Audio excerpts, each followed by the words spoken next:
Hey Code Warriors, this is On here, and I'm coming to you with part 2 of A Triple Threat for America, and this is where I'm taking a look at immigration, re-education, and infiltration. So this is a 3-part series, and this is part 2. If you've missed the previous parts, I hope you'll go back and watch the first part, which dealt with the immigration aspects that are going on right now. And looking forward to delving into this section on re-education. And this is such an important thing because so often we really are not aware of what's happening in our school systems.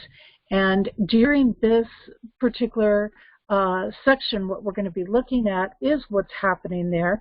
We're going to be taking a look at these aspects that keep coming up about whiteness, that's coming up around race agendas, that's coming up with critical race theory, and all of these different kind of aspects there. And, you know, really racism is an agenda that divides us and it pits us against each other. And the issues that people have are really not about skin color, but about actions, about things that have happened, about perceived aspects of abuses and mistreatment, and certainly there has been those things that have happened in culture.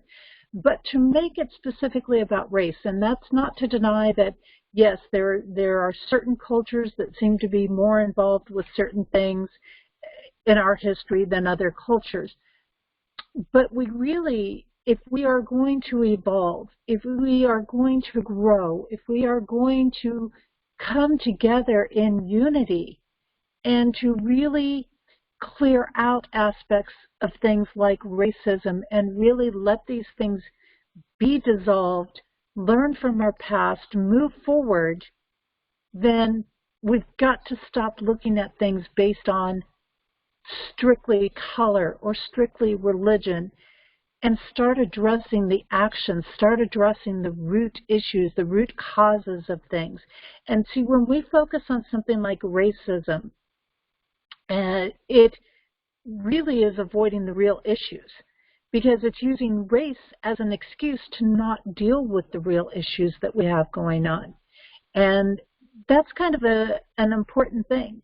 You know, we don't want to be placing any culture in a victim aspect. And when we start bringing up the racist issues, that's oftentimes what we're doing, is we're placing somebody in a victim position, we're blaming somebody else for that person being the victim that they are. And oftentimes what's really challenging in this times, it's like that old issue that you just refuse to let go of, right? Because it's something that happened between people a long time ago. Now, that doesn't mean that there isn't some of it that happens in our time, because there is. There are certain groups and collections that you have out there, for example, KKK groups or other groups out there that are based in this kind of racism, but that's a whole nother realm of things to go down. And, you know, so when we start to get to this, we really want to get down to the roots. And sadly, when we look at our school systems and what's happening in the educational system, we don't even realize how they've shifted and changed over the last several decades. We don't realize how long some of these programmings have been in place, and we just never really noticed them.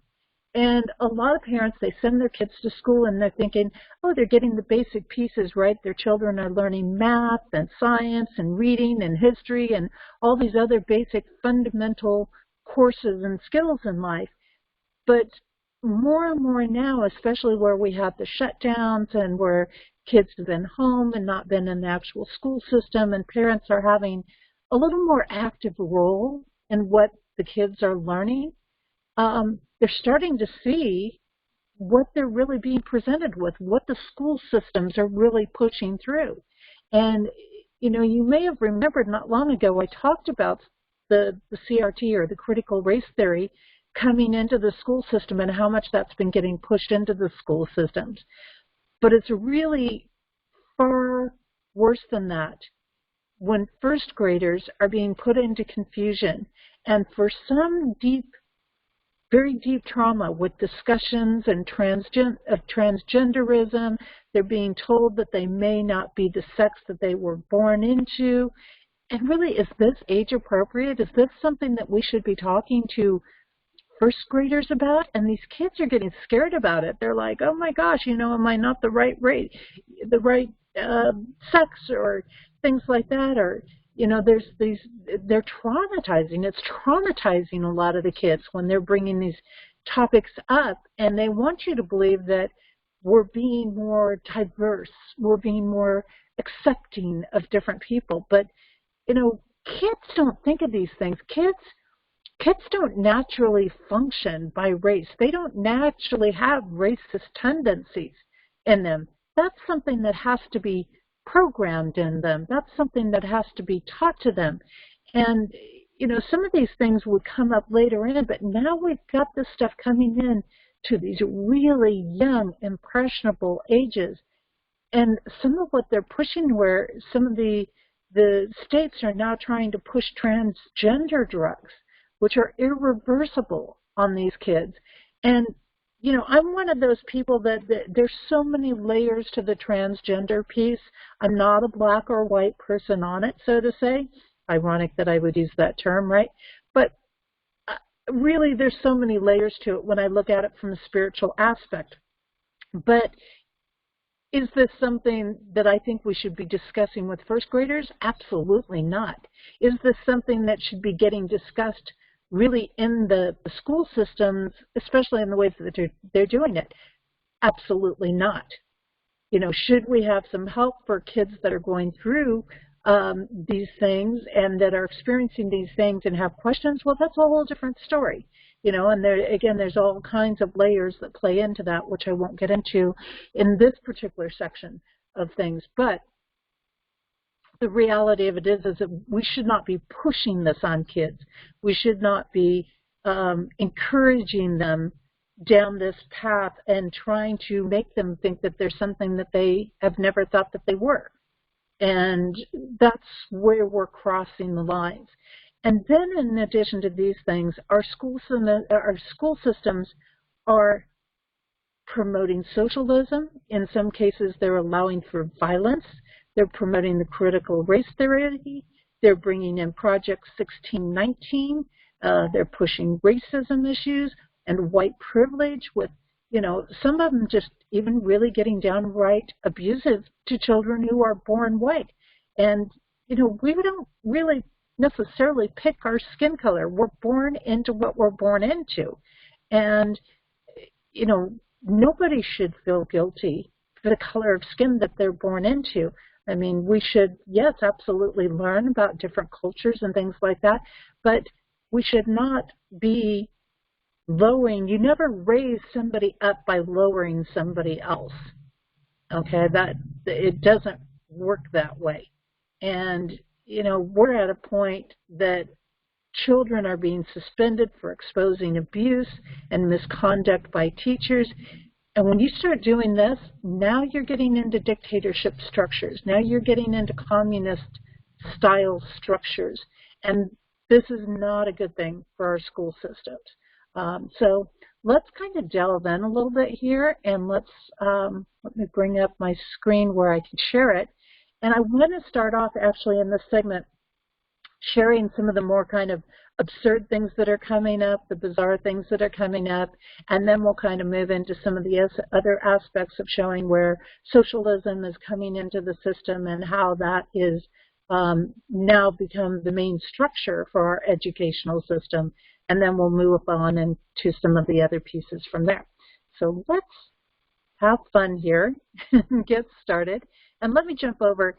This comes from Not the Bee. Now, some of you may know the bee, the Babylonian bee, which is actually a satirical site. They take political news and things like that, and they make satire news out of pieces that are not a far stretch from what the reality is, but they do make it more absurd. Not the Bee, however, is owned by the same company, but they're reporting actual factual news that is cross the lines to being absurd, cross the lines to being extreme, cross the lines to being bizarre and pushing the limits and extremists. So it's a little different branch. This one is actually factual news. So I don't want people to confuse Not the Bee with Babylonian Bee, even though they're owned by the same company. So in this, they're bringing up an aspect of where in Chicago, the teachers union is telling members not to reveal that they've been vaccinated so that they can continue to work from home. So, you know, they're kind of pushing to allow these teachers to just have this ongoing vacation, basically, in many ways, and to not go back into the school systems. And what they're doing is they've kind of pulled this little clause that says, you know, well, the regulations say if you've gotten both doses, then you have to return within a certain period of time. But the teacher union president, Jesse Sharkey, has been telling his members that we recommend, quote, we recommend that CTU, which is Chicago Teachers Union, members wait to complete the vaccine disclosure survey if you believe it could negatively impact any accommodations you have been granted or requested. So if they've been given these leeways, if they've been given an aspect of not having to do a lot of teaching or being able to teach online so they can be anywhere that they want to be and not have to be in the classroom, they're saying basically don't disclose whether you've had your shot or not, because then you can keep taking advantage of the situation. You don't have to return to the actual classroom, and you can keep enjoying your life, and you can, you know, we've seen the pictures out there on the news of teachers that are lounging on the beach with their computer and just, you know, really enjoying themselves. And it's kind of crazy out there. And so, you know, they're kind of pushing this let's not go back to school factor. And you know, they joke about it and they say, let me just book that flight to Cabo real quick because that's where some of the pictures were being shown from before. And President Sharkey says that he's worried that if his members answer the survey, the vaccine survey, then that could lead to the Chicago Public Schools violating their memorandum of agreement. And in particular, he's talking about Section H, which is bargaining unit members, including clinicians and nurses, shall work from workspaces that meet therapeutic, instructional, and safety needs. So it's kind of like a, you know, bargaining point. They're saying you can return to work if you, you know, if you've had the vaccine type of thing. So it's they're kind of claiming that's not really something legal that they can do in a sense. And you know, they go on to just kind of call them out on this, like you don't really want your teachers in school, and how this is becoming kind of a political thing, which it really is in many ways. It really is. And you know, the Chicago public school system, they want to get kids back in school by April 19th, but just as that was announced, the teachers union kind of slammed down the decision and you know, gave some kind of curious, strange responses, I guess, in the process of all of this. And then that kind of led to it coming out about being political. And even the mayor, Lori Lightfoot, who we know has been in this extremist aspect, and we saw that during the pandemic with her shutdowns and calling for different things. And then, you know, she wanted to defund the police, but not for her own house. And, you know, so we know that she's not exactly playing on the up and up either. But even she had come out against the teachers union and said, you know, when you have unions that have other aspirations beyond being a union and maybe being something akin to a political party, then there's always going to be conflict. And she goes on to say, I think ultimately they'd like to take over not only Chicago public schools, but take over running the city government. And that'll play itself out over time. I don't really spend time, and certainly not in the middle of the pandemic, worrying about the politics, but politics intrudes always. Now, you know, this is kind of like a little bit of hypocrisy in here too, I would say, because it's this aspect of, you know, kind of calling them out to be political when she's been extremely political along the way in all of these things. And kind of sounds like, well, she doesn't want any competition for running things or who gets to say things. She wants to be the boss, and that's going to be the discussion. So she doesn't like that she's being questioned. And of course, we see this in the communist structures. They don't like when you question them. They don't like when you do something that takes away their power or their control or questions that power or authority or what they want to have done. And so we're kind of seeing, two factions of the same side of the coin, a socialist structure and a communist structure at battle with each other for power in these things. So that's kind of an interesting piece that came up. And then moving on to another piece by the not the bee aspect, there was a teacher who was told to edit the Trump logo out of the T-shirt on a student's yearbook photo. And then they came through and they said, oh, well, now we're going to, when the public made an outcry and said, hey, this isn't right, you shouldn't be doing this, it's not okay. And then after they got all this outcry from the public, then they basically threw her under the bus and suspended her and tried to fire her for doing this, after they told her to do it.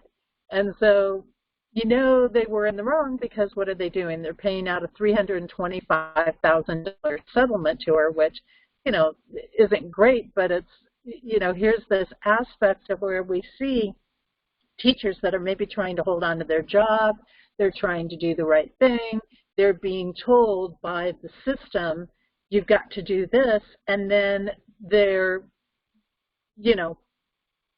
getting thrown under the bus. They're the ones that end up losing their jobs. And I think there could be more of this coming, actually, and that's going to raise some questions for people. So this was, actually a situation. I think this actual situation happened back in 2017, if I'm correct. But the article just came out on this, actually. And, this is... they're kind of saying, is this going right along with other socialistic aspects? But basically this happened in a New Jersey school district, and they're going to end up paying out this $325,000 to a former teacher who claimed a school official forced her to digitally edit the Trump logo in a photo. And so it kind of goes on to say that Parsons was a yearbook advisor at the school district when she said a secretary acting on behalf of the high school's principal approached her in 2017 and told her to remove Trump Make America Great Again from the student's shirt. And Parsons said she complied and made the student's shirt look solid navy blue. That has to go, Parsons said she was told. So, here you see this is the structure, and I'll get into some of this more even in part 3 of this infiltration into things. And our school systems are highly infiltrated right now with the socialism and the CCP aspects of programming into them and the rule. And it's kind of like this is one of the aspects of you're going to play by our rules. And this is not an open thing. It would be interesting to say, well, was somebody wearing a different shirt for a different party, and were they also edited out? Probably not. And that's kind of the aspects in this. It's just a very interesting thing. And so for her, even this teacher, she wasn't against Trump. She said that she even voted for him in 2016. So, it wasn't a personal thing on her part. She was just kind of following commands, which is what happens in the system. They just follow commands.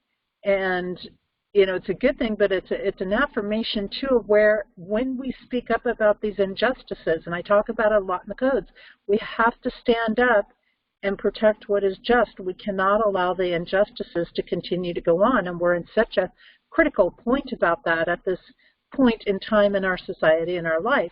And so the lawsuit apparently alleged that the school district scapegoated Parsons and created a hostile work environment to her that led to death threats, and she kind of had to become a recluse for a while. She was receiving hate mail, phone calls over the incident, all of these things.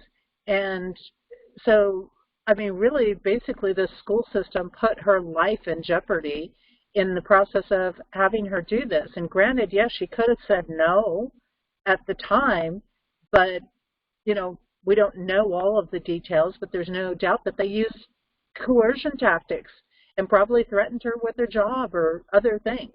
And they were bringing down, again, this structure that says you have to do this. And, you know, definitely seems to be not something that she chose right off the top of her head. So, you know, pretty much at this point, in 2019, she said she didn't think her life would ever be the same again. And I can only imagine after going through that and then the pandemic hitting, and it's just really kind of unbelievable the way these things have been brought about.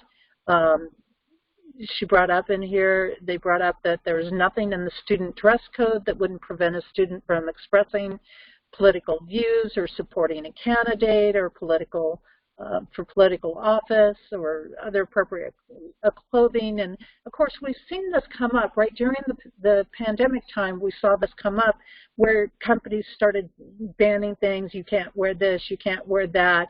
They would allow people to wear other symbolisms for unfavorable groups that, you know, were real danger, but they didn't want anybody wearing Trump paraphernalia.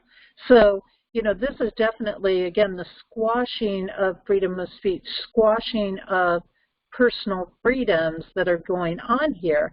And for her, she actually, you know, applauds students for becoming involved in politics and for participating in a democratic society. And the high school administration was not aware of and does not condone any censorship of political views on the part of our students. So this is what their code said, but then they went and they did something else. And, you know, you can really get into this this aspect, and they get into, you know, the Snopes fact check and where that went. And apparently, you know, when they did that, they're trying to say that one of the false parts was that Parsons regularly questioned the censoring of yearbooks throughout the years, arguing that the yearbook should reflect reality. And, you know, that it goes on from there. And then it says the school paid her a $25,000 settlement as part of a separate lawsuit in 2019.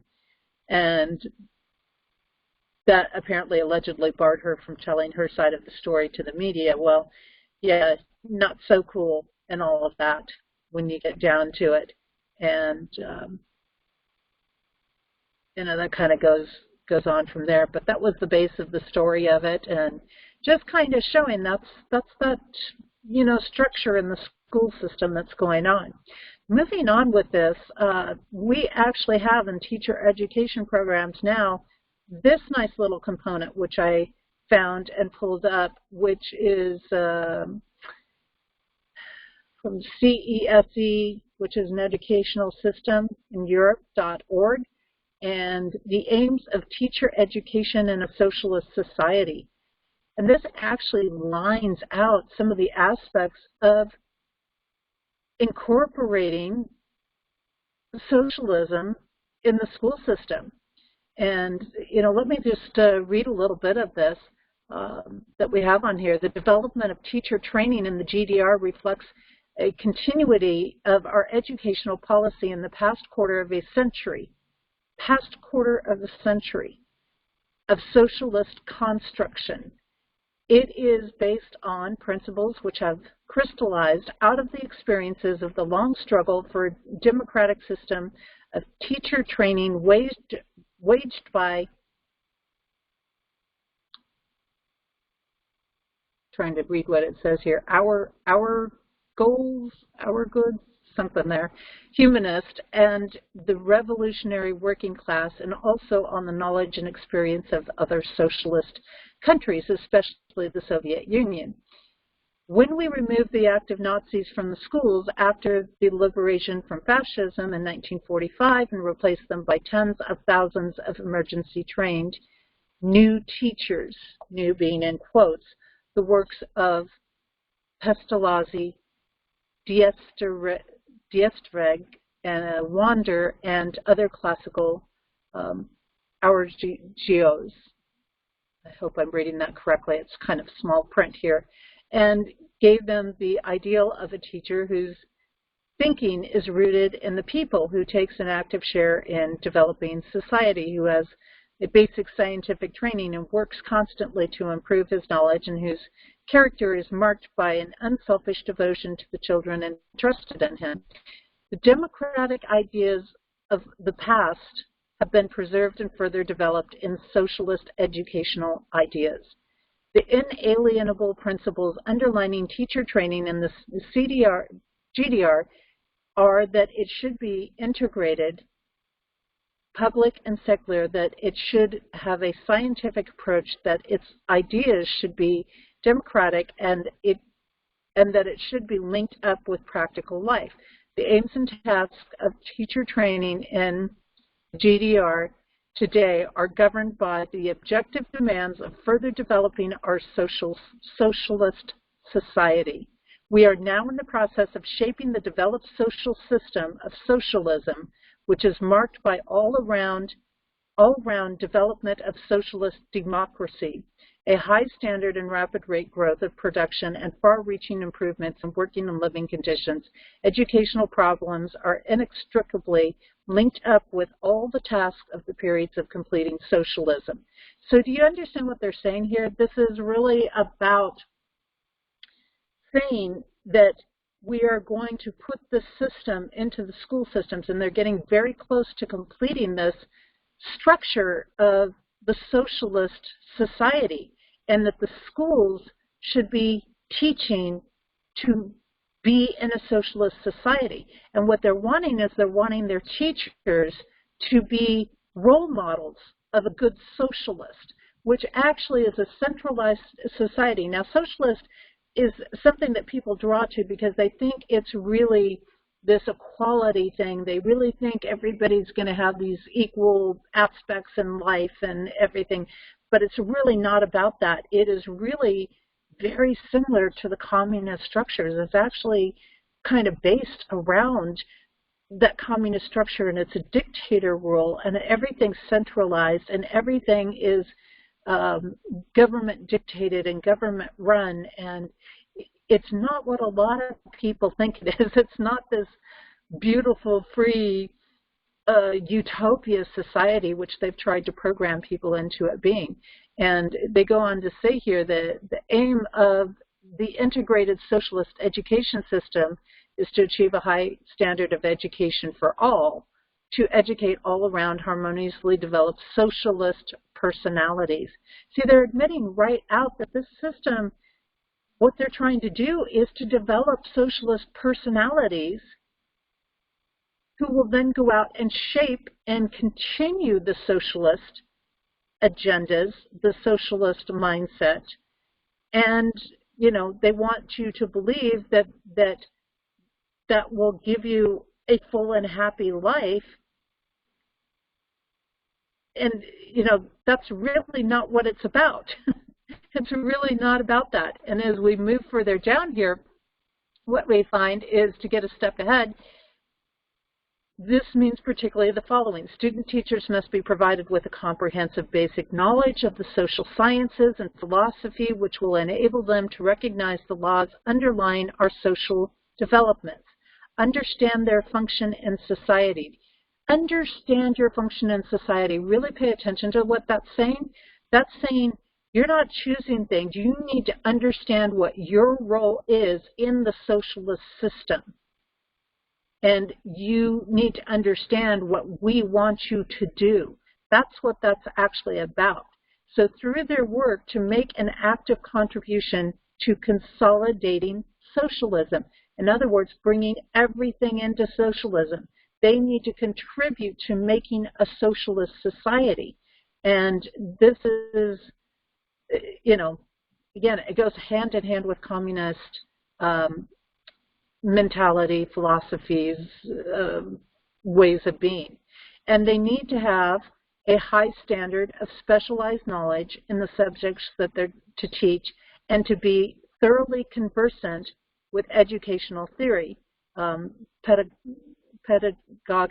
and psychology, for example. In other words, they want them to know how to brainwash people. They want them to know how to use neurolinguistics to program people in a certain direction.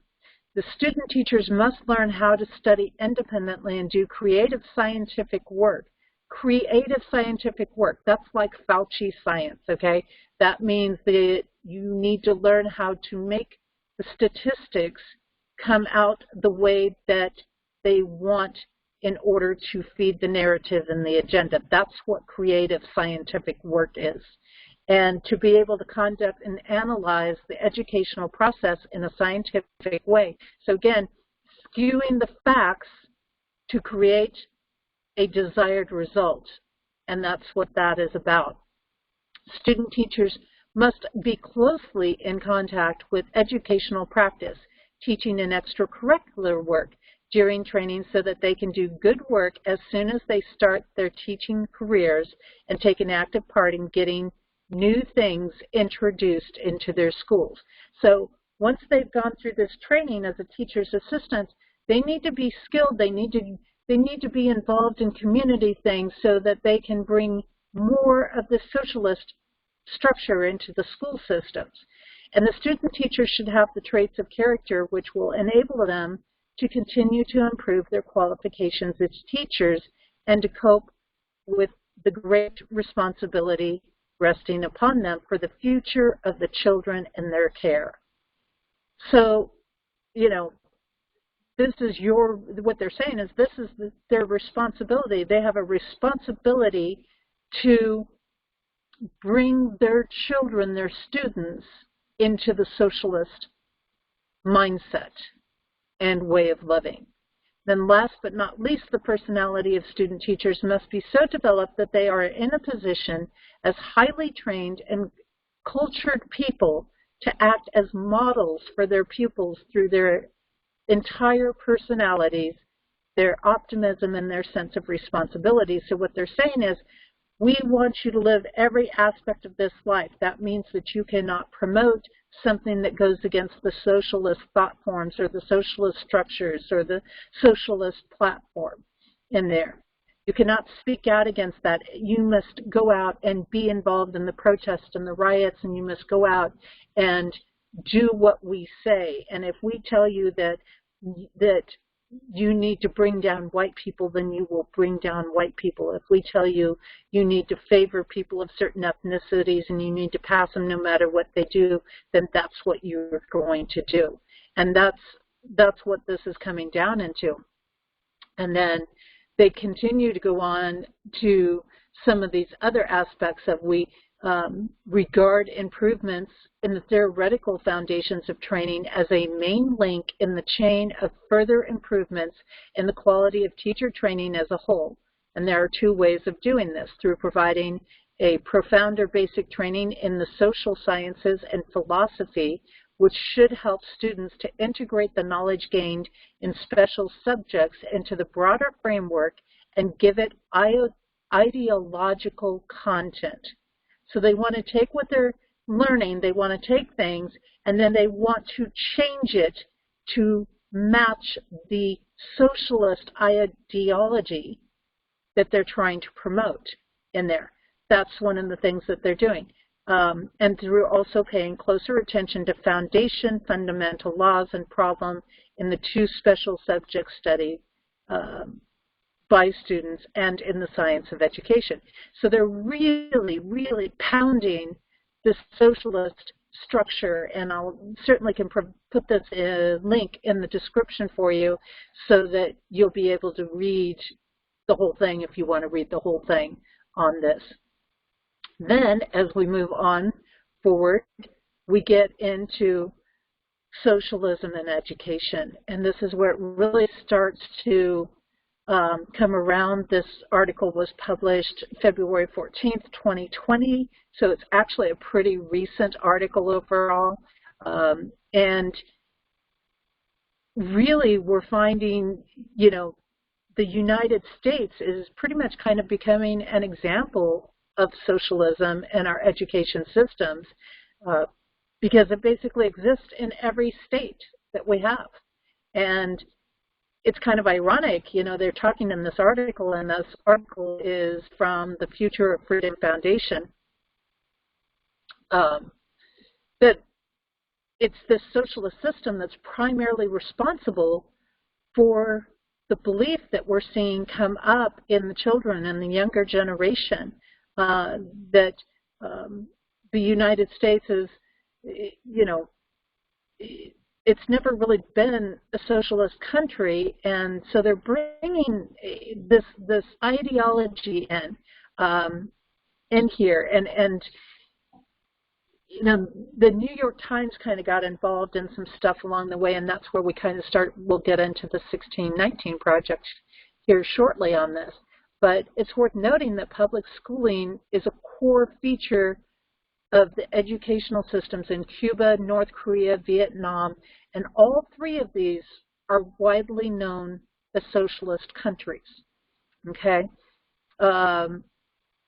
And that's because public schooling is a socialist system. So they're really starting to make the connection here that even though we call it public schooling, the more accurate term is actually government schooling or state schooling. And it's because it's actually owned by local governments and operating, that are operating the educational systems, the state governments, the local governments. And so what happens on a school ground, and this is where it gets a little scary, what happens on a school ground, they basically run and dictate and govern everything. There is no freedom on those properties because it's all owned by the state. And so when you're on that property, you have to be a part of the government system with it. You have to obey whatever they want to put forth, basically, on that. And, you know, they go on to say, well, if state and local governments owned and operated churches, would we call them public churches or would we call them state churches? And it's kind of a good question to bring up. It's kind of a good question to ask on this. And under public schooling, the government owns, they operate, they control, they dictate the provisions of education in society. So that means your government, whatever is happening in your government, is going to dictate what happens in your school system. It's no longer about education. It's about whatever political agenda they want to put through. Because when the government owns it, now it becomes political. It's not about education anymore at that point. And in a purely socialist system, like North Korea, for example, that means that every child in the nation's required to receive his education in a government facility. So that means you can't homeschool. You can't take any other options. And why do they do that? They do that so that they can program, so that they can brainwash, so that they can force kids into the mindset and the structure that they want to have them in. And things are done a little differently here in the U.S., but these foundations are in our school system. So while everybody's required to, you know, subject their kids to a state-approved education, there are two additional options that the state permits parents to have: private schools and homeschooling. And when we get down to this, still the curriculum has to be approved by the state, which means it's still going to have this socialism aspect to it. It's still going to have the structure. They're still going to want you to teach your kids certain things, even when you're private schooling them or homeschooling them. So it's kind of worth, you know, they go on to say it's worth reminding ourselves that homeschooling is actually a pretty new option, because up until the 80s, you didn't have a homeschooling option. You weren't allowed to, and if you tried to, homeschool your children, you could be thrown in jail for that. And that actually happened just prior to 1980. In 1979, in Utah, they actually killed a man. They didn't just throw him in jail, they killed him for insisting on homeschooling his children, which is kind of interesting in that state, given some of the religious practices and the belief systems that are predominant in that state, because there's a lot of homeschooling that goes on there in that system or in that particular state. So even though the state permits these two additional options, most parents they're going to choose the public option because they can't afford to homeschool, they need to work instead of homeschooling, they can't afford private school, these sorts of things. So it kind of forces kids into that public system. But private schools kind of really are a mirror image of the public schools. They're just doing it in a different way. It's just catered a little more to oftentimes the elite. Oftentimes the children of the elite are going to a private school, and so it programs them to come more into power than perhaps the kids in the public school systems. And so, you know, that's kind of the only difference, is they're both training them towards the same ideology, but in the public school systems, they're being trained to take average jobs and be the workers for the elite, versus the private school systems, which are teaching them to be in control and in positions of power. So that's where that kind of difference comes, but they're both actually mirroring, as far as curriculum goes, in many ways, what they're being taught. They're both under the same structure. So that's where that's coming from. And you know, if they don't do that, they're going to lose their state-issued licenses, basically, is what it comes down to. So homeschooling parents, those that are doing that, they periodically still have to meet with state officials to demonstrate that their children is being educated to the state's satisfaction. So in other words, you've also got some components that come into play here where they could come in and say, oh, well, you're not educating your child to our satisfaction. They're not getting enough of the programming that we want them to have, and therefore we're not going to allow you to homeschool anymore. We're not going to approve you for this anymore. Or in extreme cases, which we're already starting to move into because we're seeing it come up with vaccination issues, is that they can remove the child. They can say you're abusing your child because you're not teaching them what they want you to teach. So whether you're talking Cuba, North Korea, Vietnam, the United States, the whole educational system is based on force. It's got compulsory attendance laws. The parents are required to submit their children to state-approved education. If they refuse, they're threatened with jail and fines until they comply. So it really is not a voluntary system. It's compulsory. It's forced. And that's what you see under a communist or a dictator rule, or in this case, a socialist structure. That's what they do. So this is where we know our government is moving a lot into dictator structures and things. And when they look at a public school system, everyone, the teachers, any employee, they're an employee of the state. And so the state establishes the curriculum and determines what textbooks are going to be in there. So when you've got people that are operating under a socialist structure, they're going to remove the textbooks that go against that socialist structure, and they're going to put in the other ones that support the socialist structure. And so it's a very top-down command and control manner, much like the military. You know, it's very much like that. Matter of fact, you know, you could even refer to, you know, they say here in this article, you can refer to this as Army Light, given that the students are there as a result of compulsion and are receiving a government-approved education, but that the core features of the public schools are regimentation, deference to authority, and obedience to orders, just like in the military. And this is part of what they've done in the socialist and the communist countries, is that they bring in these military principles for conforming, for not questioning the authority structures in there.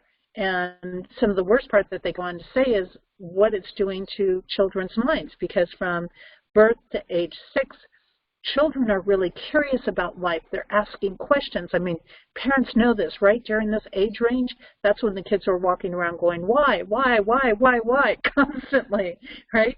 What's that about? What's that about? Why is that? Why is it, you know, and it's just questioning everything. So they have this really openness and this curiosity and this awe and this wonder that goes on. Well, by the time they end 12 years in the public school system, that's basically just been wiped out of their heads completely. They've instead learned to memorize things, repeat things, but they've lost that natural love of learning. They've lost that natural curiosity and awe and wonder that made them up before they were forced into the state system. And it can take people many years before they find themselves in life, if they ever do, once they've gone through a public school system, once they've gone through these structures. So this what this is it's indoctrination. They're being indoctrinated day after day after day after day, ingrained with this notion that they live in a free country that's based on free enterprise system, and they, you know, well, no longer do, you know, in some places they've just wiped out saying the Pledge of Allegiance. It's not allowed anymore under some of these structures. You know, so they were led to believe this in some ways, but it's all being wiped out. And, you know, really, it's a scary thing when we look at it. I mean, by the time students graduate from a socialist educational system, they're really pretty much totally convinced that, you know, America is just, you know, well, they're trying to be told, you know, this article is kind of trying to say, well, they're convinced that it's not a socialist country and it will never become one, but that's a lie. It's a lie. You know, it's just a lie of what's happening in the school system. So pretty crazy stuff. But, you know, I found this article, which is really cool, that comes from the Defenders of the Catholic Faith, interestingly enough, and it's from the CatholicConvert.com website. And it's a very interesting that I'd like to share this with you because it lays out an experiment that a teacher did. And this article came out in late 2020, September through 2020, and it lays out how socialism works in some of this mindset. So this was done in an economics class. An economics professor made a statement that she had never failed a single student before, and she wanted to show how this socialist structure really works because so many kids are set on the socialism, so many young kids are. But had recently failed an entire class. So this class had insisted that socialism worked and that no one would be poor and no one would be rich, and it would be a great equalizer. So see, they're being programmed that the socialism system is an equalizer. There wouldn't be a rich or a poor. Everybody would be the same, which, you know, if you know anything about the system, it's an absolute lie. So the professor then said, okay, we'll have an experiment in this class on this plan. And all the grades will be averaged out and everyone will receive the same grade, so no one will fail and no one will receive an A. And, you know, after the first test, what happened, the grades were averaged and everyone got a B. And the students who studied hard were upset, and the students who studied little were very happy. As the second test rolled around, the students who studied little had studied even less, and the ones who had studied hard decided they wanted a free ride too, so they studied very little. So the second test average was a D, and then nobody was happy. And when the third test rolled around, the average was an F. So as the tests proceeded, the scores never increased because there was bickering and blame and name-calling, and it all resulted in these hard feelings, and no one would study for the benefit of anyone else. to their great surprise, everybody failed the class, and the professor told them that socialism would also ultimately fail, because when the reward is great, the effort to succeed is great. But when the government takes all the reward away, no one will try or want to succeed. I think this is such a great way to really explain what's happening with this in the system. And it's something for us to think about, because as the socialist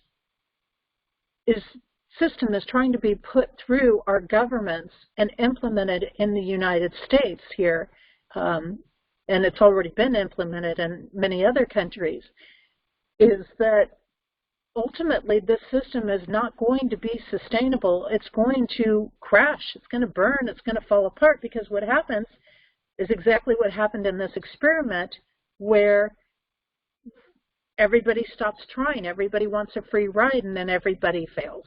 And everybody turns against each other, and they come into arguing and bickering, and that's exactly what we're seeing in our society.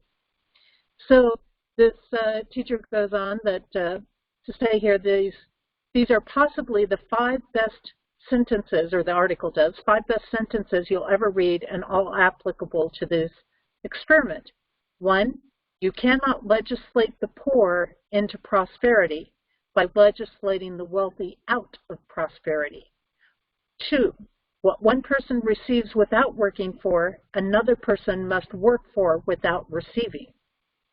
3, the government cannot give to anybody anything that the government does not first take from somebody else. 4, you cannot multiply wealth by dividing it. 5, when half of the people get the idea that they do not have to work because the other half is going to take care of them, and when the other half gets the idea that it does no good to work because somebody else is going to get what they work for, that is the beginning of the end of any nation. Very well put together on that, very well brought forth on that with it.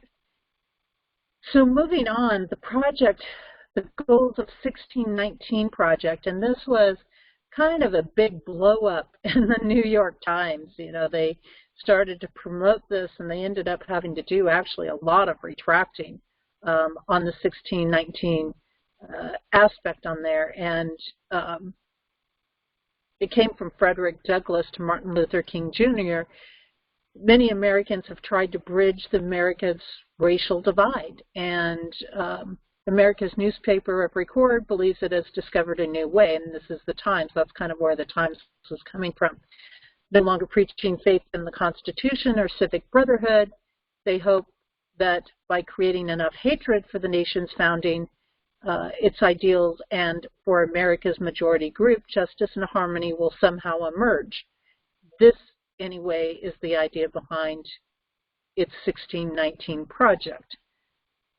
And this was an essay that was, the lead essay on this was written by activist Nicole Hannah-Jones, and it falsifies actually important parts of the American history in this particular project with a view to engineer this new approach. And it has been debunked by many renowned academics, apparently, for gross factual and thematic inaccuracies. Its most outlandish claim is that the American Revolution was fought to protect slavery. The preeminent historian of the American Revolution, Gordon Wood, points out that he does not know of any colonist who said that they wanted independence in order to preserve their slaves, nor does anyone else. So there's no historical record of that. And then after months of embarrassing criticism, the Times finally issued a non-apology apology, which is like, okay, we're going to write an apology, but we're not really sorry. That's what that means. And what it refers to as an update. You know, it's kind of like a redaction, going back on something, correcting something. And, you know, if they just simply admitted the errors, you know, that could have been better, but they didn't really do that. So then it gets in for this aspect of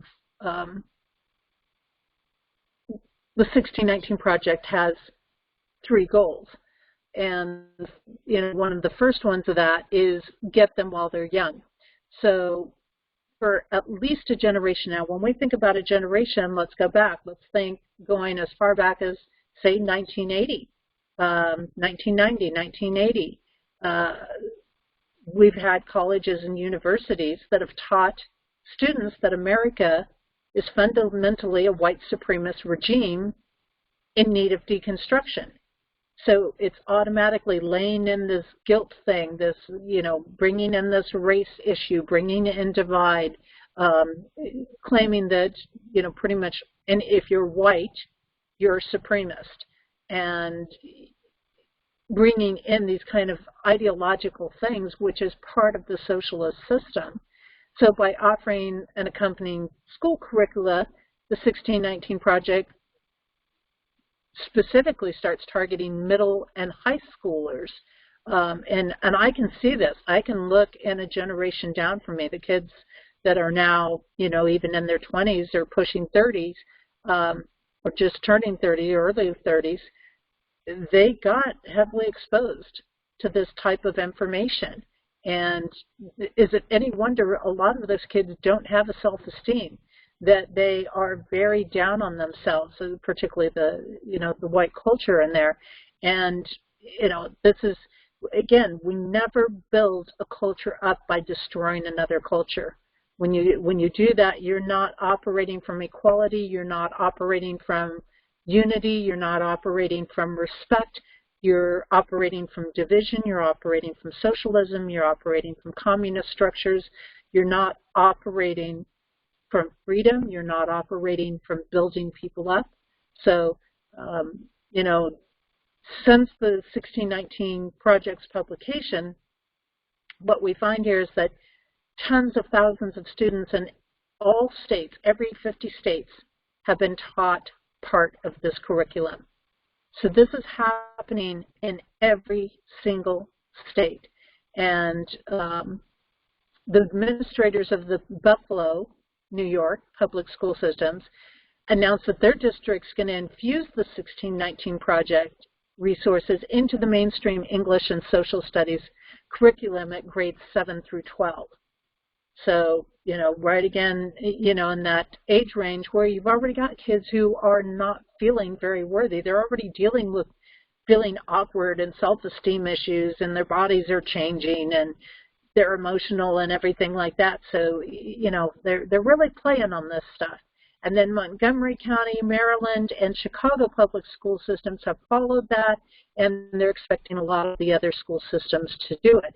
And the overriding lesson is clear, that young people must learn to despise their nation, despise the Constitution, its ideals, its economic system, and its founders.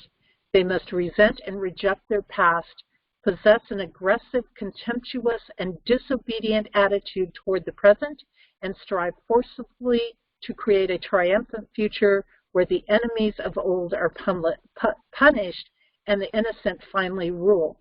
This is what they're kind of trying to teach them. They're not telling them, though, that what they're calling enemies are the people who have stood for freedom, who have stood to create this country, who have given them the opportunities that they have available to them, that are fighting for a favorable future for them. And so they're really twisting stuff around. They're teaching young people that they have no country, and that there is neither God nor justice, but only their own anger to right wrongs leads to not to civilized self-rule, but to fanaticism and self-destruction.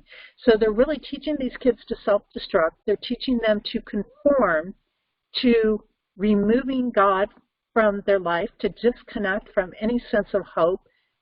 They're just tearing them down in this.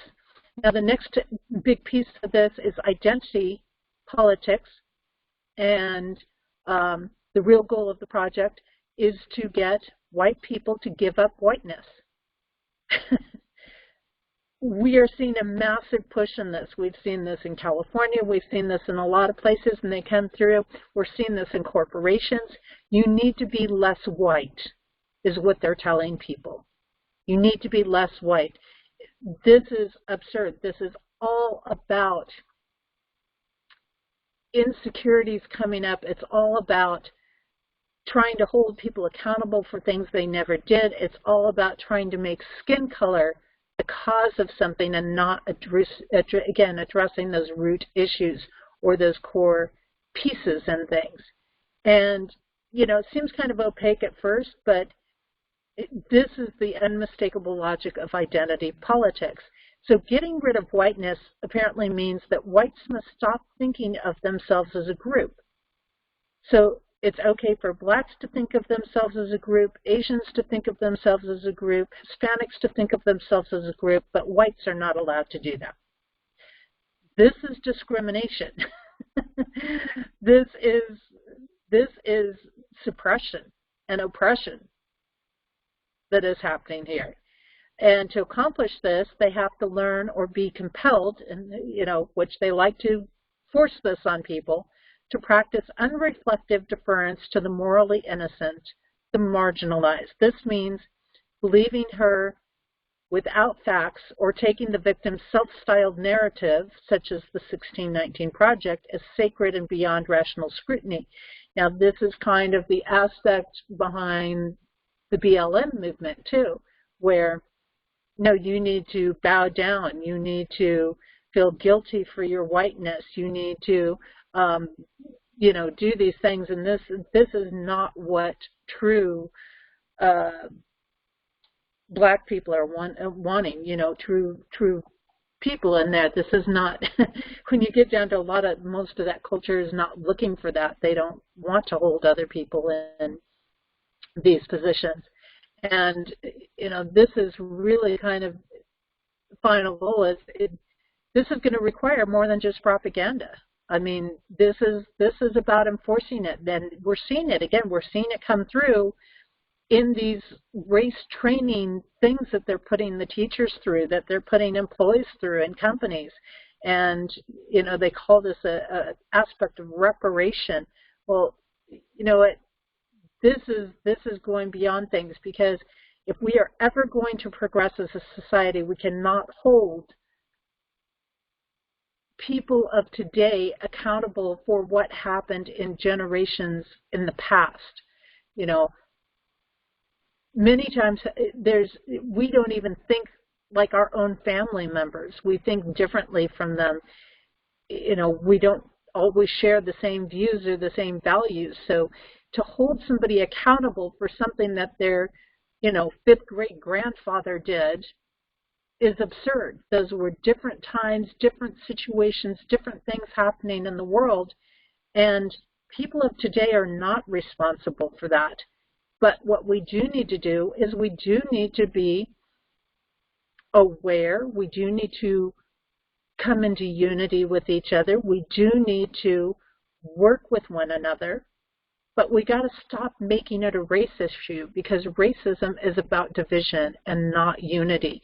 We got to stop looking at somebody for their skin color. I have white skin color, but that doesn't mean that I've lived a privileged life. Jessie has been in those positions where she didn't have food, she didn't have shelter, she didn't have these things, but people thought that she was privileged anyways because she was a white female. But it wasn't true. And, over and over again, people were absolutely shocked from other countries because they had this stigmatism that she was rich, that she was wealthy, and she's like, I don't even have a home. I don't have a home. I haven't eaten in a week. I haven't, things like this, because she couldn't afford it, because the way our system was structured at that time. And so we got to be very, very careful of these things that are coming through. And this is why parents have got to pay attention to what the curriculum is. They've got to learn to understand what is actually being taught. And, just to give you an idea here, I've got a little clip that the people of this white fragility that are pushing these movements in here, and moving this forward, one of the key people that wrote a book called White Fragility, Why It's So Hard for White People to Talk About Racism, is Robin DiAngelo, Dr. Robin DiAngelo. And she's a University of Washington professor. And I want to share with you a little bit from what comes up in this clip. And I'll probably stop at a couple of points along the way, and we'll just do a couple of minutes of it here. But listen to some of these things that she says. Rules of engagement. And Michael Eric Dyson, who wrote the lovely foreword, called it a vital, necessary book, a bracing call to white folk everywhere to see their whiteness for what it is and seize the opportunity to make things better now. Please welcome Dr. Robin DiAngelo.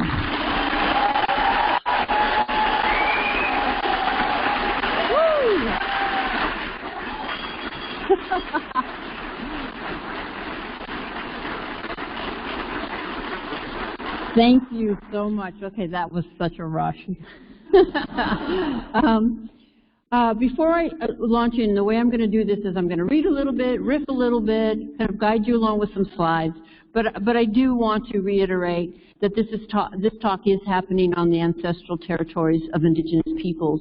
And I believe very, very deeply that if we don't know our history, if we cannot trace the past into the present, we cannot explain current conditions in ways that are transformative rather than victim blaming. And I think today it's very, very clear when we see struggles around water rights at Standing Rock.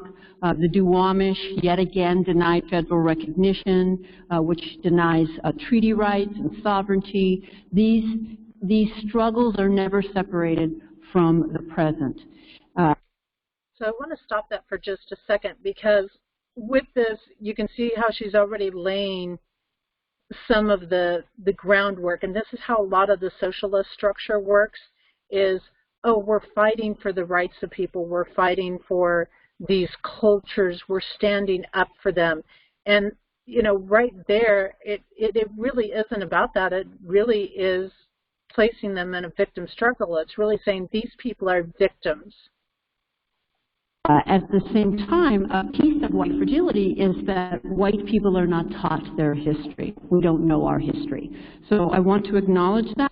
So here again, she's trying to, you know, basically say we're white supremacist, and yet she's coming off with all this ego and all this elevation and saying, white people, you don't know your history. You don't know anything about your culture.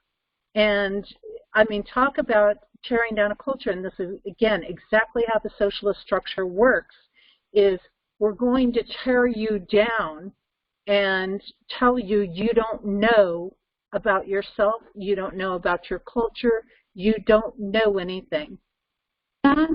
I want to position myself, of course, as a white person, and I'm talking to addressing a very, very specific dynamic. This is arguably the most complex, nuanced social dilemma since the beginning of this country, and there are myriad roads in, and all of them are essential, but so consistently left off the table is whiteness. Right? So we often learn about this group and that group and their struggles and their triumphs and their heroes and heroines, and yet we don't ask ourselves struggles and triumphs in relation to whom, right? And so, again, I'm going to focus on white folks and white people. I do use humor, and I want to say a little bit about why I use humor. Some of it is my style, and also because there's so much tension and so much anxiety and so much charge and so much defensiveness and on for white people around race that we can, when we begin to get challenged, we can shut down really quickly or glaze over or tune out. And all of those, of course, function to protect our positions and hold our worldviews in place. And so the laughter can help release some of that. If we can laugh at this, and mock it a little bit, to be direct, it can help us then step back and not take ourselves so seriously and hopefully, again, open it up. That's very interesting that she used the term mock it, because this is exactly, again, another one of the tools that is used in socialism to mock those that they want to tear down. And I want to say that this is killing people of color, right? This is very, very serious. So my humor is not meant to trivialize that, but it is a strategy, one of many that I use in order to try to air this out and open it up. Right. So I want to start by reading a bit from the beginning. White people in North America live in a society that is deeply separate and unequal by race, and white people are the beneficiaries of that separation and inequality. As a result, we are insulated from racial stress at the same time that we come to feel entitled to and deserving of our advantage. So she kind of goes on, and I won't keep going on in here, but right off, I mean, she's saying, basically, if you're white, you have all of these advantages and that you've never seen racial injustices. Well, you know what? Jessie grew up in California and she saw a lot of racial injustices.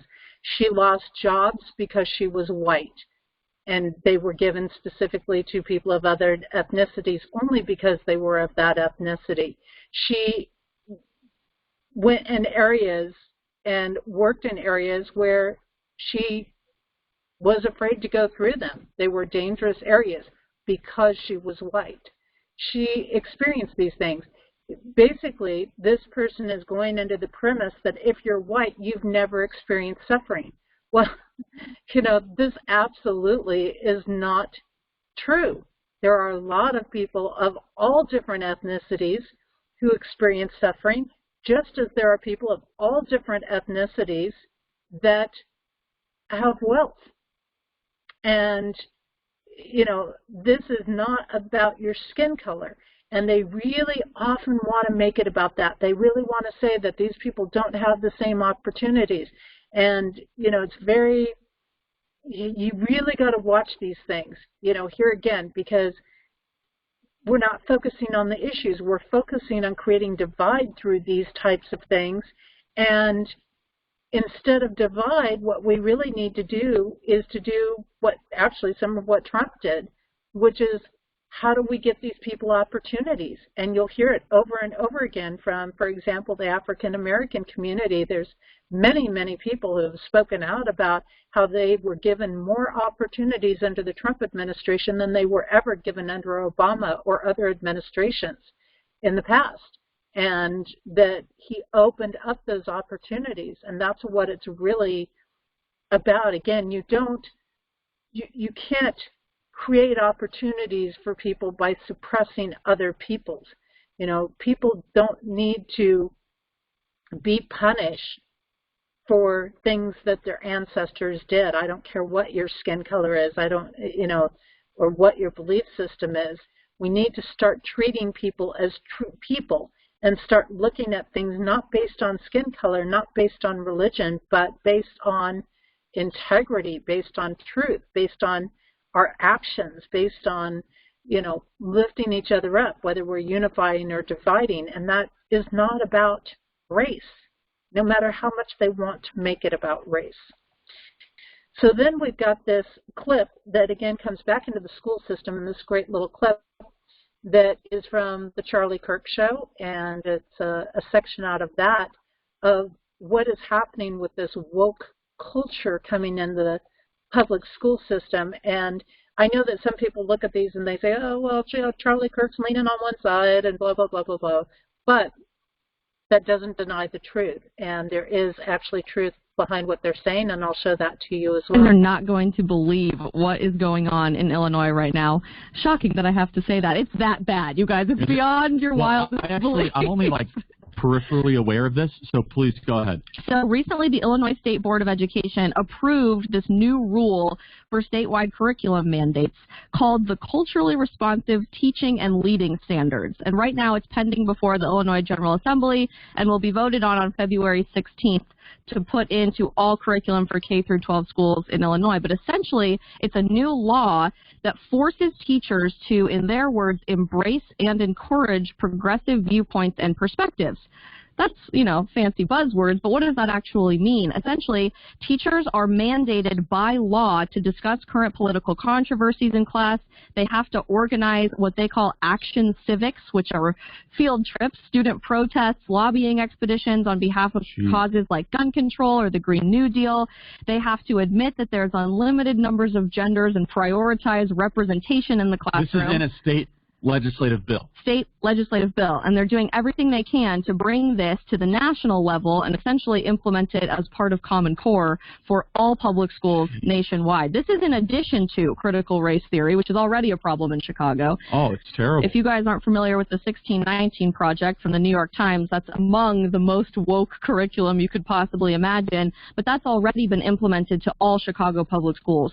So this is in addition to that reality. This is statewide stuff. And this would be statewide for the state of Illinois. 214, this would be in District 211, this would be all across the state of Illinois. And you might ask, what happens if a teacher, a bold, brave teacher who's rational, says no? They get their teaching license taken away permanently. They have no opportunity to practice what they love. So they can't be in the classroom with students. Current events. Current political controversies, not just events, controversies, whatever that means, admitting that there's unlimited numbers of genders, prioritizing critical race theory, taking their kids to protest for gun control or lobby for things like the Green New Deal. Children for a left-wing social justice. And go above and beyond to mitigate their unearned privileges, like being white. Don't ask me how a teacher is supposed to mitigate the identities that they're born with necessarily, but that is legally mandated if you want to teach in the state of Illinois. If you're watching. So you can see the craziness of this that's going on, and I actually went in and I pulled up what she was referring to, which happens to be right here on the Illinois State Board of Education website, isbe.net, and it comes right in, and I can put this link in for you, and it actually talks about this. They implement new teaching standards to better serve diverse populations. Culturally responsive teaching and leading standards ensure educators from all backgrounds can teach Illinois increasingly diverse students. So, here you go. It's right there. It's in there, and there's actually a PDF link here that you can open up, and it will bring it up, and it will actually have the whole document right there for you. And, I mean, it's absolutely insane what we're starting to talk about with here. And, as you get into these standards, the standards support inclusion and equity for students by guiding educators to self-reflect and gain a deeper understanding of how their life experiences affect their perspectives. In other words, why white makes you privileged. I mean, it's really insane as you start to get into some of these things, to understand that systems in our society create and reinforce inequities. So they're trying to say you need to understand why you need to not have certain opportunities, while you need to bow down, while these other people haven't apparently have the same opportunities or can't. Here again, they're placing these people in victim positions, and most people of ethnicities, they don't want to be seen as a victim. All they want is to have equal opportunities. All they want is to be able to choose a school that they want to go to. And, again, that's what Trump was setting up in his system. That's things that he passed in some of his executive orders. And to not be locked into, not having the same quality of teachers or the same quality of education. And they say on here they want them to learn from and about their students' cultures, languages, and learning styles to make instruction more meaningful and relevant to their students' lives. I mean, it's just crazy as you start to get into some of these things. Student advocacy, opportunities for that, which is what they were talking about on the show. You got to get out, you got to protest, you got to, you know, support the new Green Deal. So specifically, too, they're not just saying, hey, you can take whatever advocacy you want if you want to stand up against the new Green Deal, or you can stand for it. And they're not really giving them that. They're specifically directing them into supporting, again, the socialist agendas and the socialist ideologies and what they want to have passed through in the government systems.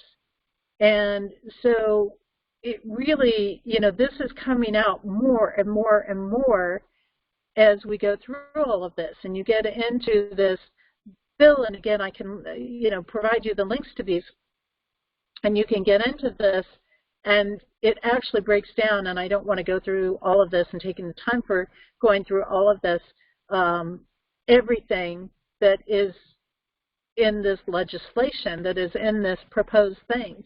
And, you know, insisting you've got to do things a certain way, that there's often not one correct way of doing things or understanding something. And, you know, they're just, it's really insane as you start to get down and do this. And, you know, it basically is telling them you need to understand your privilege, you need to understand this, you need to understand that. And it's just, again, the division that is there, it's just crazy. They talk about systems of oppression in here. Culturally responsive teachers and leaders understand that there are systems in our society, especially but not limited to our school system, that create and reinforce inequities, thereby creating oppressive conditions. It's just insane. It's just insane what we're seeing here. So definitely, you know, it's worth, especially if you're a parent, taking a look at some of these, because this isn't just in Illinois. You know, remember, this is stuff that's being brought out in pretty much every state. I would say every state has something just like this that is in their school system now. So it's really a big thing. Now, you know, coming into these aspects, we had this incident came up, and this is starting to show where they really are coming down, even on young kids, for trying to do the right thing. It's like, don't you expose our agendas. If you expose our agendas, we are going to punish you. There will be repercussions, and so on and so forth. So take a listen to this little clip here that came in from WPTV, TV West Palm Beach, Florida. And this is a story about a student where she saw something that was wrong happening in her classroom. She wanted to protect the student, a classmate, that was being mistreated, and so she started taping it. She started taping what was happening, and she was suspended for making this tape to try to protect a fellow classmate. In fifth grade, you acting like the smallest one. I wonder what your mom would say. Only on 5, a St. Lucie County student says she was suspended this week for trying to defend a classmate. The 11-year-old says she took a recording of her teacher allegedly bullying another student. News Channel 5's Megan McRoberts has more on why that student at Samuel Gaines Academy is now being punished. Megan? Well, Kelly, it seems anymore most students do bring a cell phone with them to school, and they keep them with them while they're in the classroom. One student says she used her cell phone to record audio of what she said depicted her teacher bullying another student. She thought she was doing the right thing. says she says the school said her video was illegal. 11-year-old Brianna Cooper has good grades and works hard at Samuel Gaines Academy in Fort Pierce. But a video on her phone got her suspended for 5 days. I thought I did the right thing. Brianna says one of her science teachers was being mean to a student, so she took out her cell phone and started recording what she says were threats by her teacher to a classmate. Don't let the fast food you. I would drop you. Yeah, right. You don't know this. That's all I'm telling you. So don't give me no look. Brianna says the teacher had been mean to students before. This time she wanted to prove it. Do you think that they would actually believe a student over a teacher? Biggest kid in 5th grade, you acting like the smallest one. I wonder what your mom looks like. You don't speak to children, let alone your students, like that. Brianna says she turned the recording into a teacher wanting to defend her classmate, only to get called to the principal's office and suspended. The school telling her it was illegal to record a teacher without them knowing. I never had anybody tell me you cannot record. She thought she was doing a good thing. She's 11 years old. She doesn't know the law.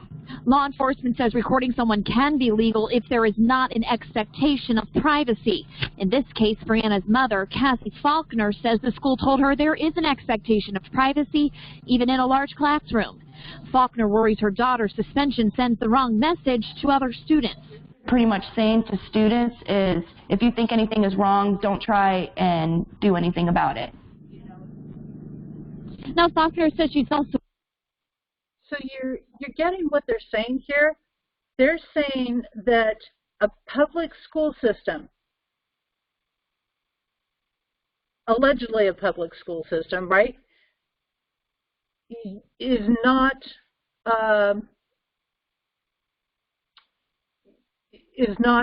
things are not open. Like, you cannot share whatever happens in the classroom because that breaks a privacy law. That violates somebody's privacy. So if you don't tell them you're taping them or videoing them from your phone, then you are in violation of their privacy. But if you're openly talking as a teacher in a school, why should any of that be private? Honestly, I mean, you're in a school system.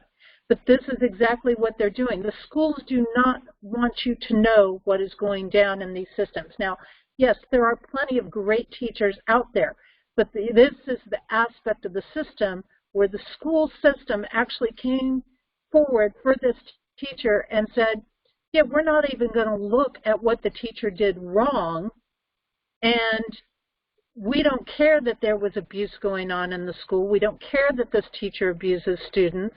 And we're just going to turn the other way because actually we want to encourage that so that we can bring about this socialist system in the schools.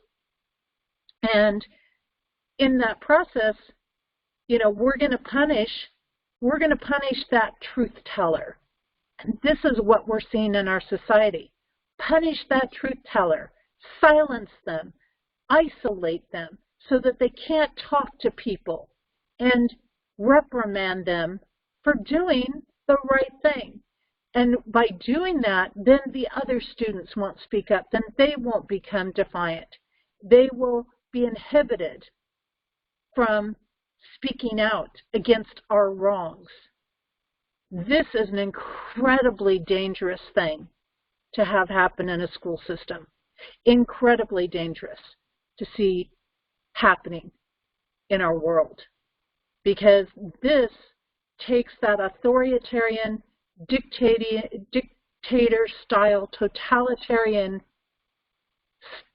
format another step. And this is what we see in our communist countries. This is the type of control that they have.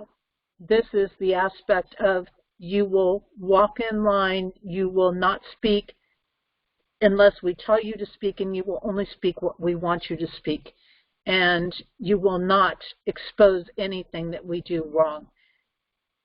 Really a scary, scary thing for us to see happening here. So as we go on here, we have the New York Post here, and they actually exposed this. This came up in 2019 that they were starting to expose this. this white privilege survey was coming out.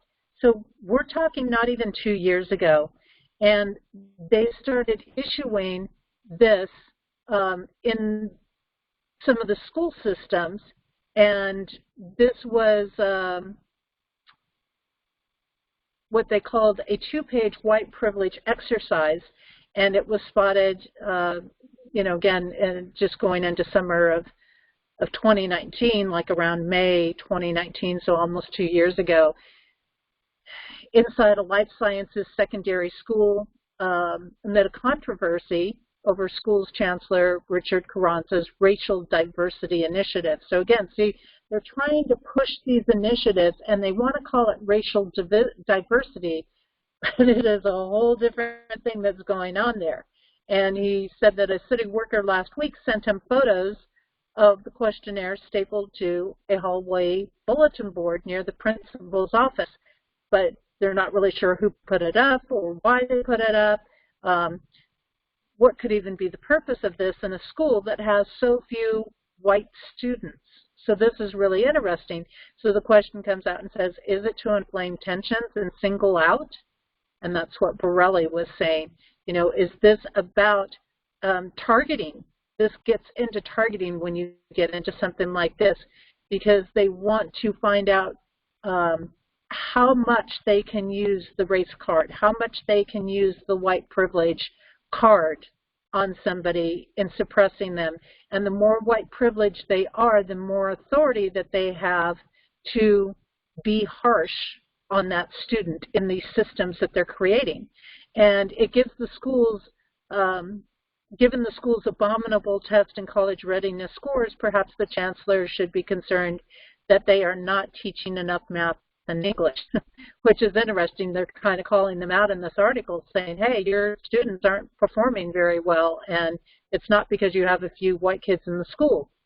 And the school has 520 students who are 3% white and a 54-student middle school that is just 2% white. So there's actually very little white students in this school system, and yet only 24% of the middle schoolers met the state standards on English test, while the results in math were even more dismal, with just 13% meeting the state standards. So, you know, they're kind of saying, why are you posting this survey thing instead of focusing on a decent curriculum and helping these students get their grades up and helping them, you know, understand the topics and the courses that they're going to need to be able to move into a college. And in the high school, only 16% of students were able to pass a college prep or career prep courses and exams, and 36% is all that graduated as being considered college ready in this system. And then the 26-item questionnaire is based on a 1990, so an academic magazine article on white privilege, Unpacking the Invisible Backpack, that is from over 30 years ago. From 30 years ago, they're trying on something. So it's not even current. It's not even, you know, today's info or basis on this. And, you know, it includes these statements like, if an officer pulls me over, I can sure bet I haven't been singled out because of my race. That gets scored based on whether they're often, sometimes, or seldom true. So, you know, they're really, again, they're bringing up this white privilege thing that, well, if you're white, you never have to worry if you're pulled over. Well, that's not so true, because depending on what area you're in, if you're white, you can very much be the one who is going to experience a really rough time, depending on the neighborhood you're in. A similar survey was posted on the What's Race Got to Do With It website, which says it should be used during group discussions to reveal different average scores for each racial group involved. So again, they're trying to pin everything on race, and it's not about race. It's about the actual education system. It's actually about what the kids are being taught and whether they're being helped or given the attention that they need to bring their grades up, or being held to doing the work, because, some of these cases, and some of these things that they're bringing up, they're trying to just want teachers to pass people through the system without even doing the work of the course. So the program started as at Life Sciences Secondary with 15 participants during the 2017 to 2018 school year, and then it got expanded in 2019 due to so-called positive feedback, according to the Department of Education. Well, I mean, this is kind of crazy stuff when you get down to it, but they didn't really respond into that or beyond that, and so kind of crazy stuff there. But this is what it actually looks like here. This is the white privilege exercise, and they've got all of these questions in there. I can be in the company of people of my race most of the time. If I should need to move, I can be pretty sure of hassle-free renting or purchasing in an area in which I would want to live. I can be pretty sure that my neighbors in such location will be neutral or pleasant to me, so on and so forth. And then, you've got this rating score of how often it happens, and they get into all this rating. So pretty crazy stuff. Now, I talked about in part one of this series, A Triple Threat for America. I talked about the components that we have the immigrants coming in, and then you've got all of this kind of curriculum that's coming through the system. And the question is, how does all this stuff get paid for? Well, a lot of the stuff gets paid for through taxes. And that's what brings me to this next piece of looking at this pieces, because one of the things that came up was that one of the warnings from Trump was that Joe Biden will raise your taxes higher than they've ever been in history. And so this is kind of a really crazy thing to think about when you get down to it. And I'm going to jump over here actually to the history of federal income tax for that very reason. And the history of federal income tax rates from 1913 to 2021 in here, and you can get they have some links that you can click and see the actual 1040 forms on things. But it kind of gets down to, taxes create a lot of pork, and we have to understand that there are a lot of questions whether taxes are even legal, and there's big arguments out there on that, and I'm not going to get into that with this particular video, but it actually gets into these aspects of, there's a whole questionable piece of that, but our taxes don't always go to what we think they're going to go to, and the taxes oftentimes are just, they're padding the elite, the corrupt people, the people that are putting these socialist structures into place, that are putting these agendas and these, fake movements into place, and, promoting these propagandas and things like that.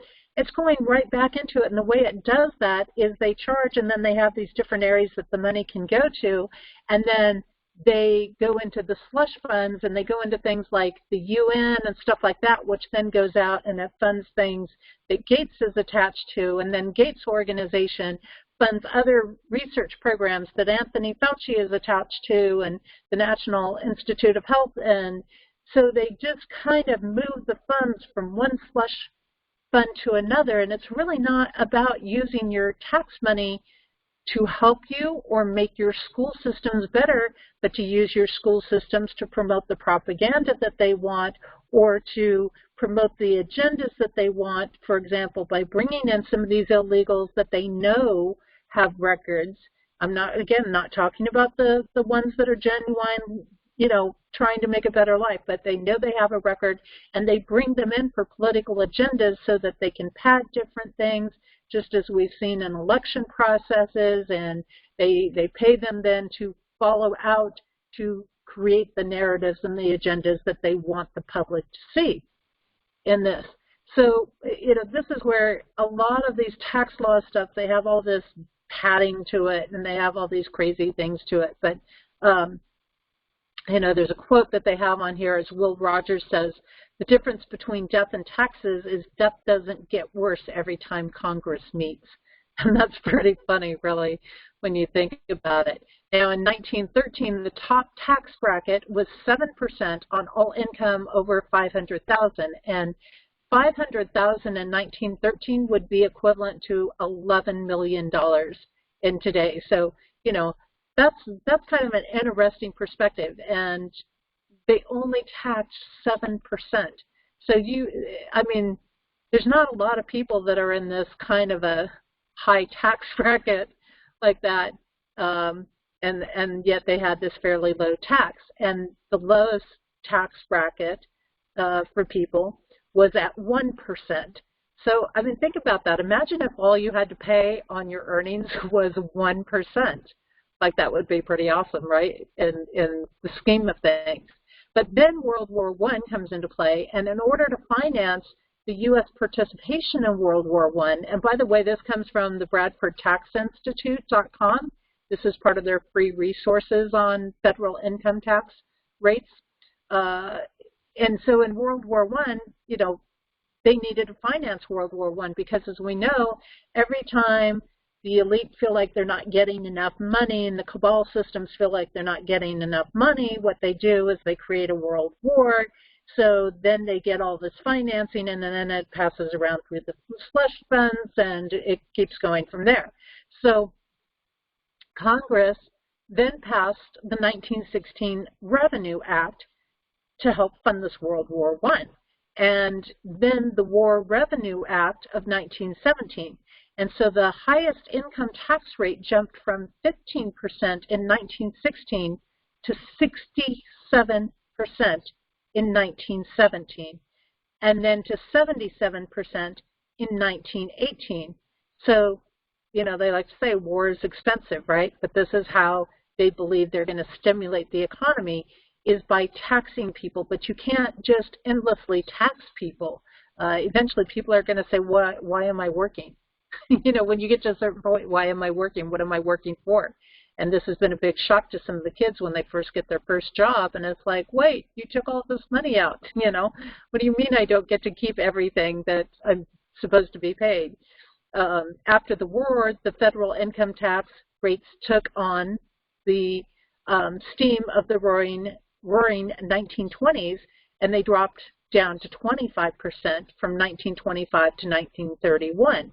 But then in the Depression hit, and Congress raised taxes again. Now think about this. You get the Depression, and you raise taxes. Isn't that kind of like what we're seeing now coming off of the pandemic, right? People are financially deprived, they're struggling, they're in hard times, and what do? You raise their taxes.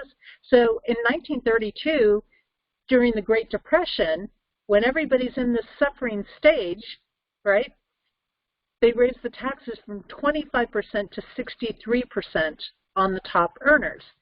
And, you know, always these structures want you to believe that it only is going to affect the top earners, but it never does. It affects even the poorest people. It really hits the middle class people, which is the heart and backbone of our system. But they don't really want the middle class people to survive, the people that are implementing these taxes and that are pro-taxes and pushing these socialist type of systems through.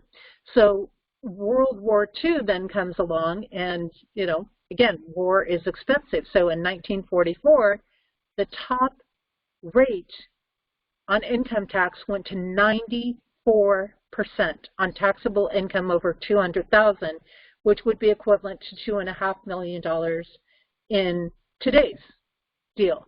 That's a really high tax rate. So let's put this in perspective.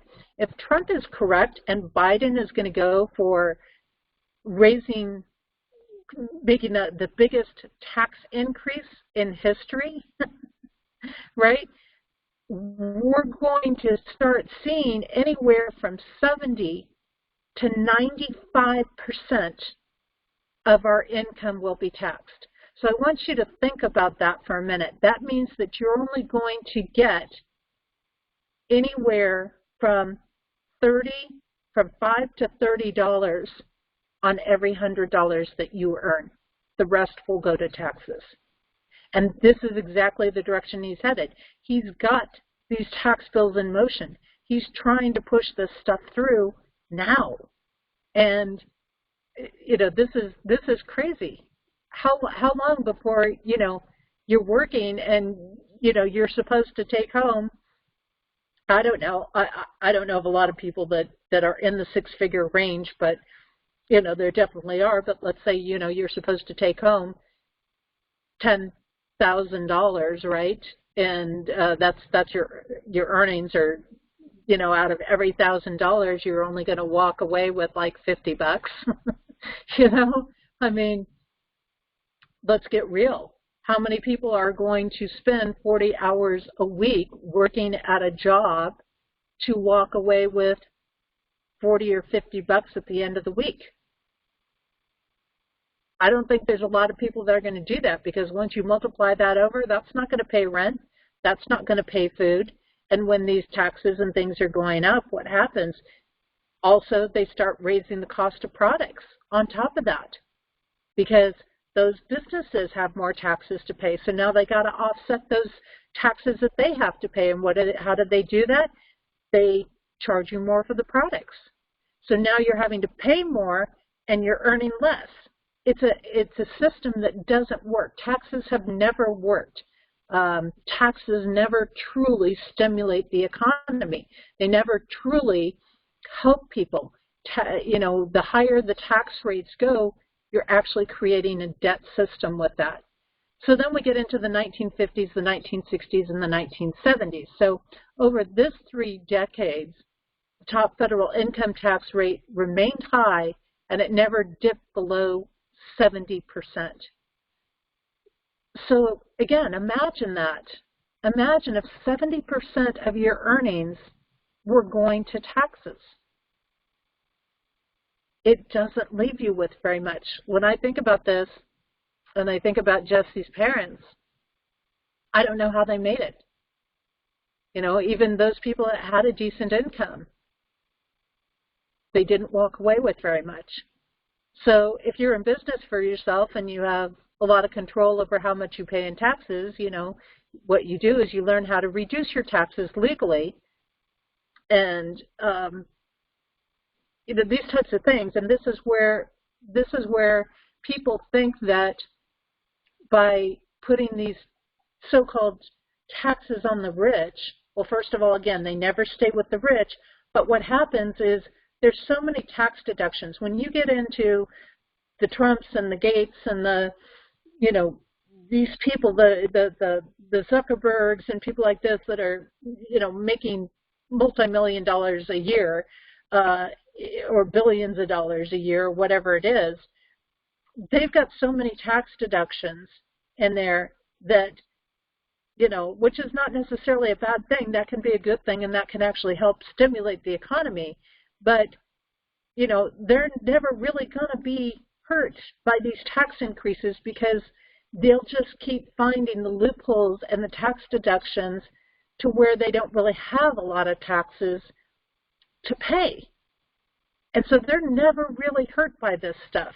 So it sounds good on paper, but it doesn't really, in reality, it doesn't play out the same way.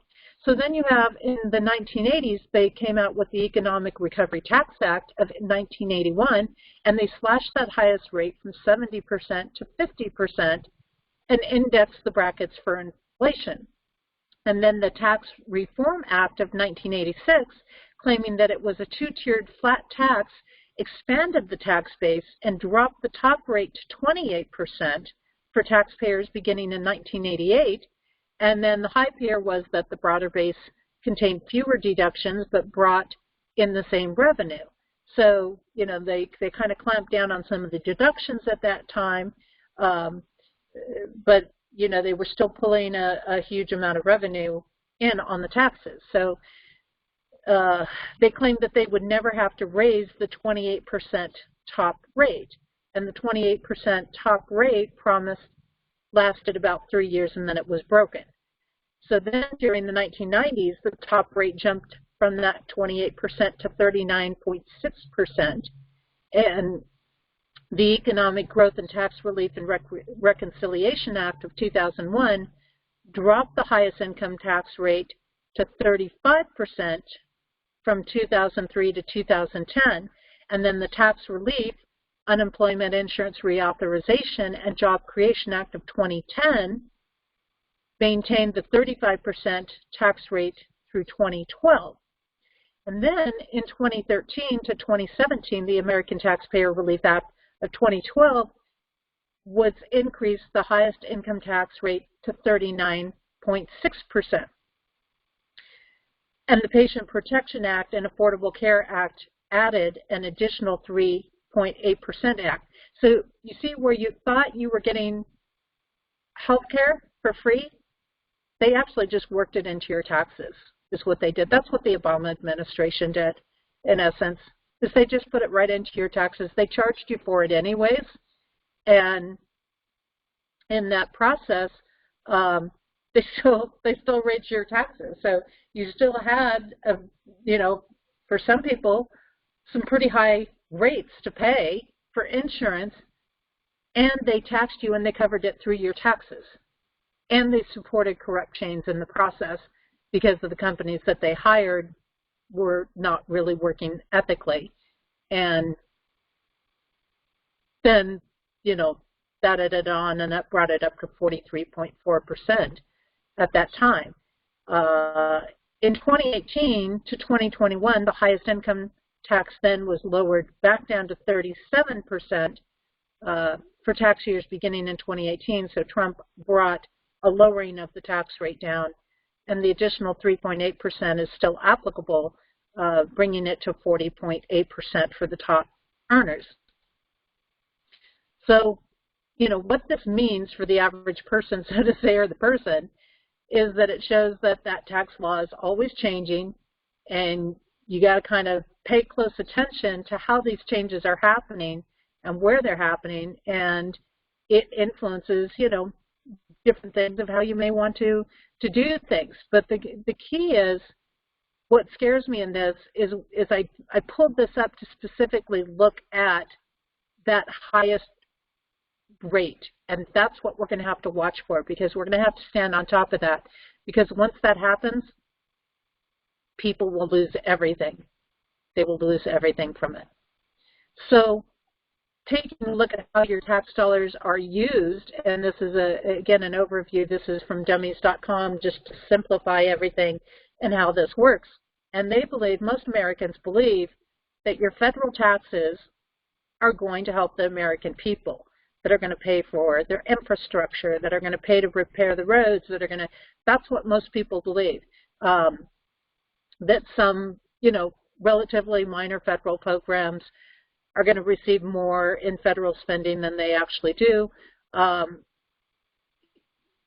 People kind of have this illusion that these great things are being done with their taxes, and they don't really realize how much of their taxes aren't even going to Americans. They're not going to help the people within the country. To start with, they go to foreign aid. So 10% of the federal budget goes to help other countries. Funding for the Corporation for Public Broadcasting, so public television, public radio, but that's something kind of the past, because you have to pay for most of your television. I mean, it's pretty hard to get free television. You might get 4 or 5 channels, and what are you getting? You're getting mainstream media sources, which means they can program you. If you're going to have something for free, we're going to program you with what we want you to know. Then you've got about 10% that goes to pensions and benefits for government workers. So you get a lot of people who never see that.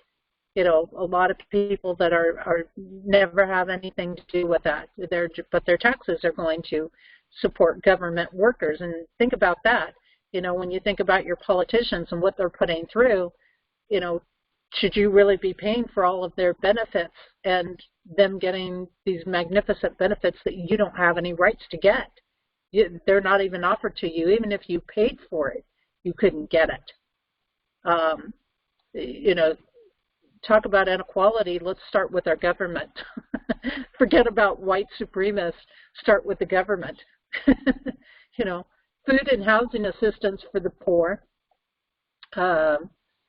You know, so you've got a little bit that goes towards that, and then, you know, how much does the tax money is the federal government taking in?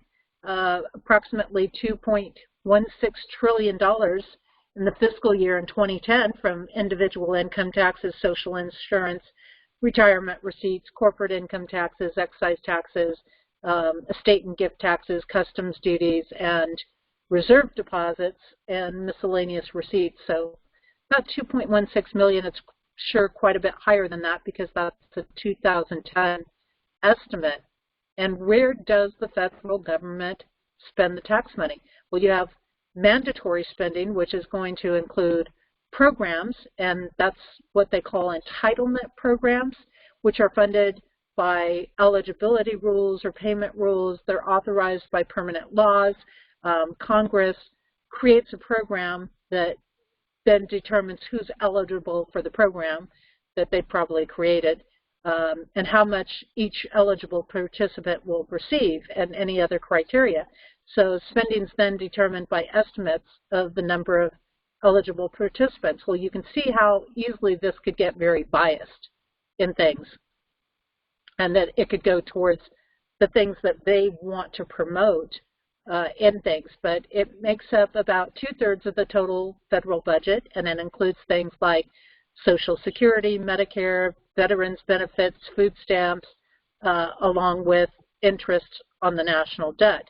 So you can pretty much know, based on the national debt that we have and the kind of interest that we pay on that, that most of that money is going towards the national debt and not towards these other programs that support veterans and things like that. Now, you know, again, Trump shifted some of that, and he put more into veterans, and he put more into trying to help people be more secure with Social Security and things like that, for the people who really needed it and deserved it. And then he started working with other ways. And he was, the good thing about him was he did show us that we have other options besides just taxing people these large portions of their earnings in there. And then the other part that we have is discretionary spending, which refers to the portion of the budget that Congress approves through the annual appropriations process. And in this case, Congress sets spending levels of individual, what they call discretionary programs, meaning that they may increase or decrease spending of those programs in a given year. And that includes things like what they consider discretionary and not mandatory is our defense, our education, the FBI, the Coast Guard, housing, foreign aid, space exploration, highway construction, border patrol, agriculture, immigration, and emergency disaster relief, among some other things. So, you know, here again, it gets kind of touchy. It's like, yeah, who's in office and what agendas are they playing? Because, you know, you get some, like Trump probably put a lot into defense, for example, but then, you know, if they want to push the social of propaganda in the schools, they're going to try to push it towards the school systems, and we've already seen them do some payoffs to the school systems. And then, you know, if they want the FBI to find things the way that they want them to be found, then they'll push more to the FBI or things like this. So you can see, you know, where they went. And again, Trump, he chose to focus on defense, border patrol, some of the agricultural industry with our farmers in the central states, things like that. So he was really trying to put it into the things that would support and nourish and help our country thrive instead of some of the politically based areas of this. So then, as we come along, what we find here is, you know, definitely this little clip, and I'll probably just get a little piece of this in, talks about the burdens that we're headed towards. And I know not everybody likes Fox News, but, you know, this definitely had a good coverage of some of what we're headed for as they talk about what Biden's new tax plan is. And again, he's not going to stop on just taxing the rich. This is what we have to understand. And to make the biggest tax increase in history, again, that means that we're going to be looking at our tax $200,000 a year. Tax brackets being between 70 and 95%. That their taxes might go up. It is fueling critics' argument that the Biden tax plan will hit the shrinking American middle class. Grover Norquist is president of Americans for Tax Reform and joins us now. Grover, it really struck me the work that you guys did over at Americans for Tax Reform, and you actually compiled on your website all of the many times, you counted them, 56 times, that Biden pledged that no one making under $400,000 a year would see their taxes go up. Is that still the indication we're getting? Is he following through on that promise? No, he never meant to keep that promise. When he ran with Obama, they together promised never to tax anyone who made less than $250,000 a year. They broke that in the first 2 months, and they broke it many other times in Obamacare and the taxes that went for that. So he knows that you can tell people that. The press won't look at your tax plans other than to say that you won't tax almost anyone, and then when you get in, you do differently. He's already taxed people who make less than $400,000 or $200,000 in the bill that Congress just passed. There was a $67 billion tax increase stuck in there that the CBO says will hit lower income, middle income people as well. He wants to have a carbon tax or an energy tax. It's a gasoline tax, but on many forms of energy. That hits anyone who drives a car. That's not $200,000. That's not $400,000. That's just about everybody. When he takes the corporate rate up, as he wants to, whether it's to 28, which is what his staff says, or 35, which is what he said during the campaign, both of those are higher than Communist China, by the way, to make us less competitive. But also, higher taxes on business income reduces the value of the business itself because you're taking away from the income stream. Hold on. Before you move into the corporate tax world, I want to drill down on to whether or not someone in this country, anybody in this country making under $400,000, potentially $200,000 a year, which, as you know, that might be a lot of money in some parts of the country, but West Coast, East Coast, it doesn't play out the same, that level of income. But when I went to your website, you very clearly laid out the verbatim of the president campaigning, saying nobody making under $400,000 would have their taxes raised, period, bingo, said Biden. He even went on to say, I'm not going to raise taxes on anybody making less than $400,000. Jen Psaki in the White House briefing room was asked to clarify, make the distinction, whether he's talking individuals or families making $400,000. Here's how she responded. He said on taxes that anybody making more than $400,000 will see a small to a significant tax increase. To clarify, did he mean individuals or households? Families. And you're saying they've never made that distinction before. So, Grover, to very clearly lay that out, that means a household, a couple, making where each makes, mom makes $200,000, dad makes $200,000, their taxes could definitely go up because as a household, they're making $400,000. By the way, if you got both parents having to make that and earn that, they're likely paying for childcare, nannies, daycare, whatever it may be, and they might have a lot more expenses. Will their taxes go up, Grover? Yes, taxes will go up for all Americans. I started talking about the corporate tax. That reduces the value of the 401k and the IRA. That's 53% of Americans will see the value of their life savings reduced by that tax. Because the corporate income tax on people's utilities, it's directly put into your utility bill. Every American's utility bill for water, gas, heating oil will go up by the value of the billions of dollars in corporate income taxes paid by public utilities. That's everybody. A gasoline tax is everybody. 400,000, 200,000, doesn't matter. He's going to bring back the Obamacare penalty tax. That's 5 million Americans were hit. 3/4 of them earned less than $50,000 a year. 3/4 made less than $50,000. It's all really, really important. These are not small details. These are going to affect a. So as you can see, this is going to hit everybody, and it's going to hit people in the areas that are going to be the hardest for them. Fuel to get to their jobs, gas for their cars. It's going to hit them in areas of heating their homes or air conditioning their homes, basic utility cost. they're going to go for it this way. So it's really an interesting piece as you start to think about this, and we have to look closer and closer, because this is how they are funding these things that are happening in the world. This is how they're funding these programs to further their agendas in our school system. This is how they are going to take care of the illegal aliens which they are bringing across the borders and that they are pushing into here, and how they expect this same mentality that we see in the school systems of you are going to work and pay for somebody who isn't working. You are going to work and pay for those who don't want to do anything. And I'm not saying that all illegal aliens aren't going to work or aren't going to do anything, but what I'm saying is that basically they're wanting, they're using that same socialist structure in the taxes. And that's what the taxes are based under, is a socialist system. And the more that they can put the taxes into place, the more they have control over people in our world. Now, to kind of wrap this up here, I've got one more little piece here which was pretty funny to see come through in regards to taxes. And there was a little bit of fight back here. This comes off of dailycaller.com.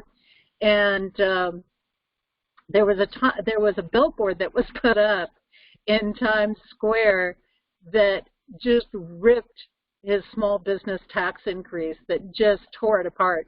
And this actually just came out March 22nd on this. And they get into talking about the Job Creators Network is the group that did it. And they're a small business advocacy group, and they put a huge billboard up in New York City, just right in the prime of New York City, criticizing the tax increase that Joe Biden is considering. And the billboard attacked him for considering eliminating an existing 20% small business tax deduction and increasing the tax rate for pass-through entities, a category which includes many small businesses in the U.S. So he's really trying to hit that small business owner.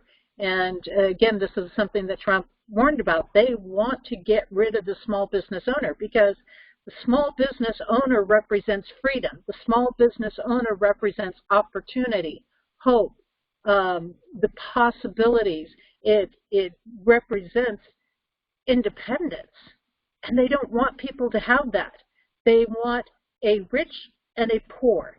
And that's what, in their book, equality is. Equality is the rich will be rich and everybody else will be poor. And that's all there is. There will be no middle class. And the poor become slaves. They basically are nothing more than slave workers. This whole system sets up a slavery system in our society. And this is where it's so ironic when I see these white talking points and these, critical race theory things coming out on all of these things that I've been talking about in this episode, is that it creates slavery instead of freeing slavery. And you would think these people who are so outraged by what they consider to be inequality would be outraged at these things, because these are the things that are creating the inequality. These are the ones that are being put into place. So how somebody can sit there and say that they support Biden when he's creating a slavery system doesn't match up. It just does not match up. And so anyways, they put this billboard up that basically says WTF and hell no and things to this potential tax hike. And the small businesses, they're saying the small businesses are at the end of the rope. They're, you shut them down in the pandemic aspects. And, again, this was left to the states. And so where was it? It was these Democratic-run states, these socialist mentality governors and mayors in their states and their towns and their cities that came down on the businesses that really did it, particularly the restaurants. And why? Because they're trying to gain control over the food industry, and if they shut down the restaurants, then they can control what you get to eat. They can control by rations. They can control by all these different forms. So it's really great that we do have some of these advocates here. And, you know, they're saying this is just a bad decision. You know, it's a bad decision anytime, but particularly it's unthinkable to do this to the people at this point, particularly our small business owners, which really are the heart of America. But of course, again, that's where Trump was supporting that small business, and Biden is tearing it down, and they want to tear it down because they want the control. So here's the billboard and what it looks like. You can see it right here on the side, and they've got joblessjoe.com on there. Biden wants to raise taxes on small businesses. Hell no, not on our watch. So kind of interesting to see that up in New York City, you know, where there's definitely some Biden support there. Of course, might not be for long if they come down on Cuomo, but basically that billboard's going to be up for 3 weeks as part of a multi-million-dollar campaign to educate people on Biden's job-killing policies. And, you know, it's a good thing because people need to know. And this is one of the ways that I see people fighting back. This is one of the ways that people are coming back around and getting the message out there and not allowing themselves to be censored. And, you know, great for them. Great for them for putting it out there where so many people can see it. And, you know, they go on to talk a little bit about how some of those taxes are done and you know, where things go. So anyways, that is where things are at. That is what's happening in our world, in our times these days. And if we come back around, let's take a couple of the code pieces real quick here, and let's take a look at what they have to say about some of these things. Now, the codes in these different aspects, when we look at it, we have a component of re-education. And what is re-education about? Re-education is really about war. It's really about battle. It's keeping people in trauma. It's keeping them fighting against one another. It's keeping them in division to one another. It's stirring up the rebel in people. It's getting them into these activist spaces. And, you know, when you're standing up for a worthy cause, that's one thing. But when you're doing this to get people to fight, to train them to fight for something that will ultimately destroy them and that will bring them down, and to get them to fight from a space of lack of wisdom, just from raw reactionary energy. And that is exactly what we're seeing. Now, critical race theory in the realm of codes is all about destroying peace. It's all about breaking divine connection. It's about interrupting infinite and unconditional love in the world. That's what it's about. And when we look at what it is doing exactly that. The battles, the creating, the removing of God in the systems, right? The 1619 Project is all about stopping a transformation into freedom. It's all about blocking people from emerging into what really could be a positive world to live in. And then we look at the white fragility. And what is white fragility about? White fragility is all about breaking down the aspects of abundance, breaking down the fact that if you work hard, you will be able to provide and have a good living. And this is the same thing we see in the structure that we've been talking about, because under this kind of socialism structure that they're teaching and this so-called racial diversity and equality, what are they doing? They're saying you're going to work, but you're not going to keep what you get. We're going to give it to people who don't want to work. We're going to give your earnings, and your taxes, we're going to give that to the people who aren't doing anything. And that's the essence of really what's happening in this, is they're removing the abundance factor. They're removing the desire for people to excel, to do something that brings value and worth and contribution in. When we look at the codes for white privilege, what we find is that white privilege aspects delves into, this agenda delves into a misuse of power and trying to attack those who have wisely used their power along the way. When we look at how socialism connects, now socialism in and of itself also is all about breaking down the divine connection. It's breaking down the infinite self and doing it through a means of manipulating people into believing they have a responsibility or an obligation to do something. And boy, haven't we seen this with the masks. The masks have socialism written all over it because it's all about, well, you have a responsibility to wear a mask. You have a responsibility to get a vaccine, okay? And it's not about that at all. This is all manipulation tactics to break our connection with divine presence. And then you have education, and when socialism comes into education, the socialism factor becomes magnified. So, you know, again, breaking down any aspects of unconditional love, it generates hate, it generates division, it pulls people out of their divine self through this argument, through separation, through racism.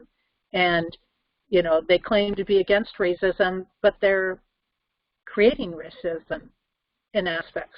And then when you look at tax or taxes, and again, we have, what we find is that whole taxes system is based around greed, it's based around jealousy, it's based around not wanting others to succeed, no matter how little they have, and it's an abuse of power. It's an absolute abuse of power is what it's all about. And when we look at it from an aspect of specifically an income tax on things, now what we're doing is, again, bringing in this aspect of manipulating people into they have a responsibility to contribute.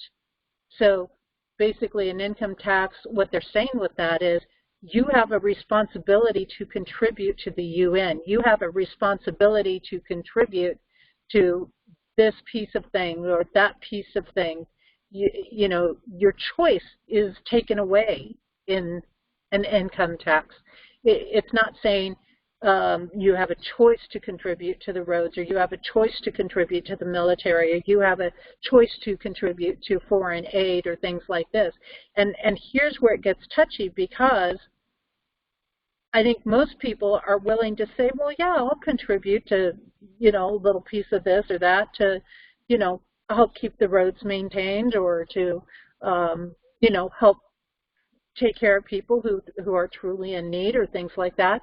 But what they're not told is how the agendas connect. And again, you know, go back to the fall of the cabal and the sequel to the fall of the cabal, and you will find these connections of why we really shouldn't be giving to things like the Paris Climate Accord, which I talked about last month, and why we should not be giving to the UN, and why we shouldn't be contributing to these things, because they are not going to the welfare of people. They're not going to the betterment of humanity like they would like people to believe. So this really comes down to being a form of manipulation, which is used to get people to do something for the manipulator by trying to make them believe that it is their responsibility or obligation to do that thing. And that's really completely what it comes down to in all of this. So I probably filled your head up a whole lot with all of this.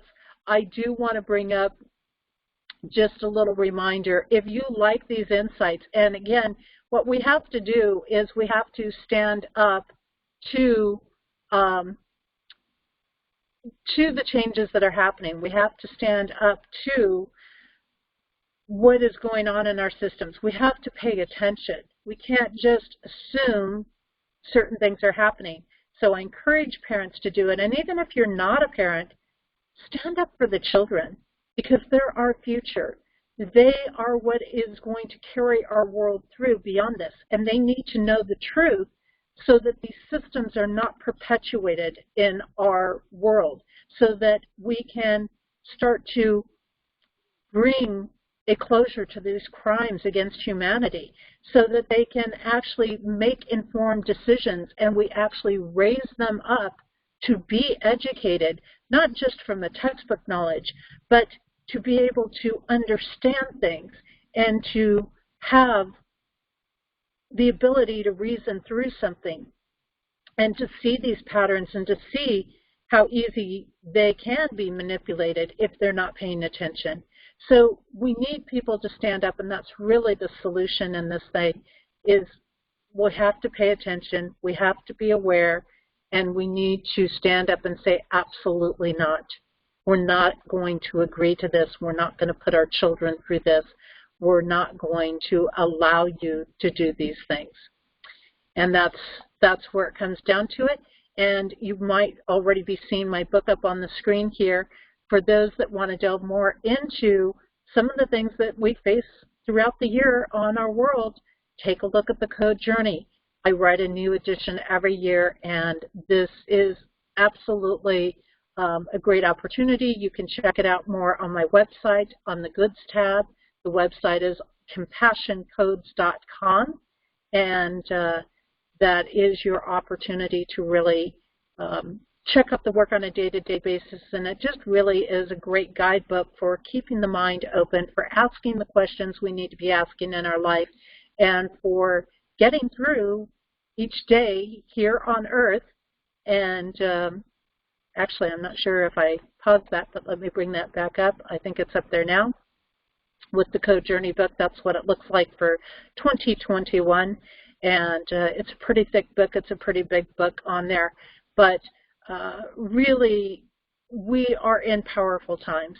You know, we really are in these powerful times. We really have the opportunity to change our world and to take different directions if we're willing to pay attention to what's happening in there. So if you have comments about this, if you have topics that you'd like to see me cover and you want me to explore and go into some depth on them and to bring them out more, please leave that in the comments. Please, you know, let me know if this was a topic that you found valuable. And of course, you know, don't forget to share this out and to subscribe if you haven't subscribed already, and let other people know about this channel. Certainly when you click on the little bell, you'll get the messages so that they can notify you when new videos come out. And again, this is part 2 of the 3-part series, so look forward to that 3rd part there coming out as well.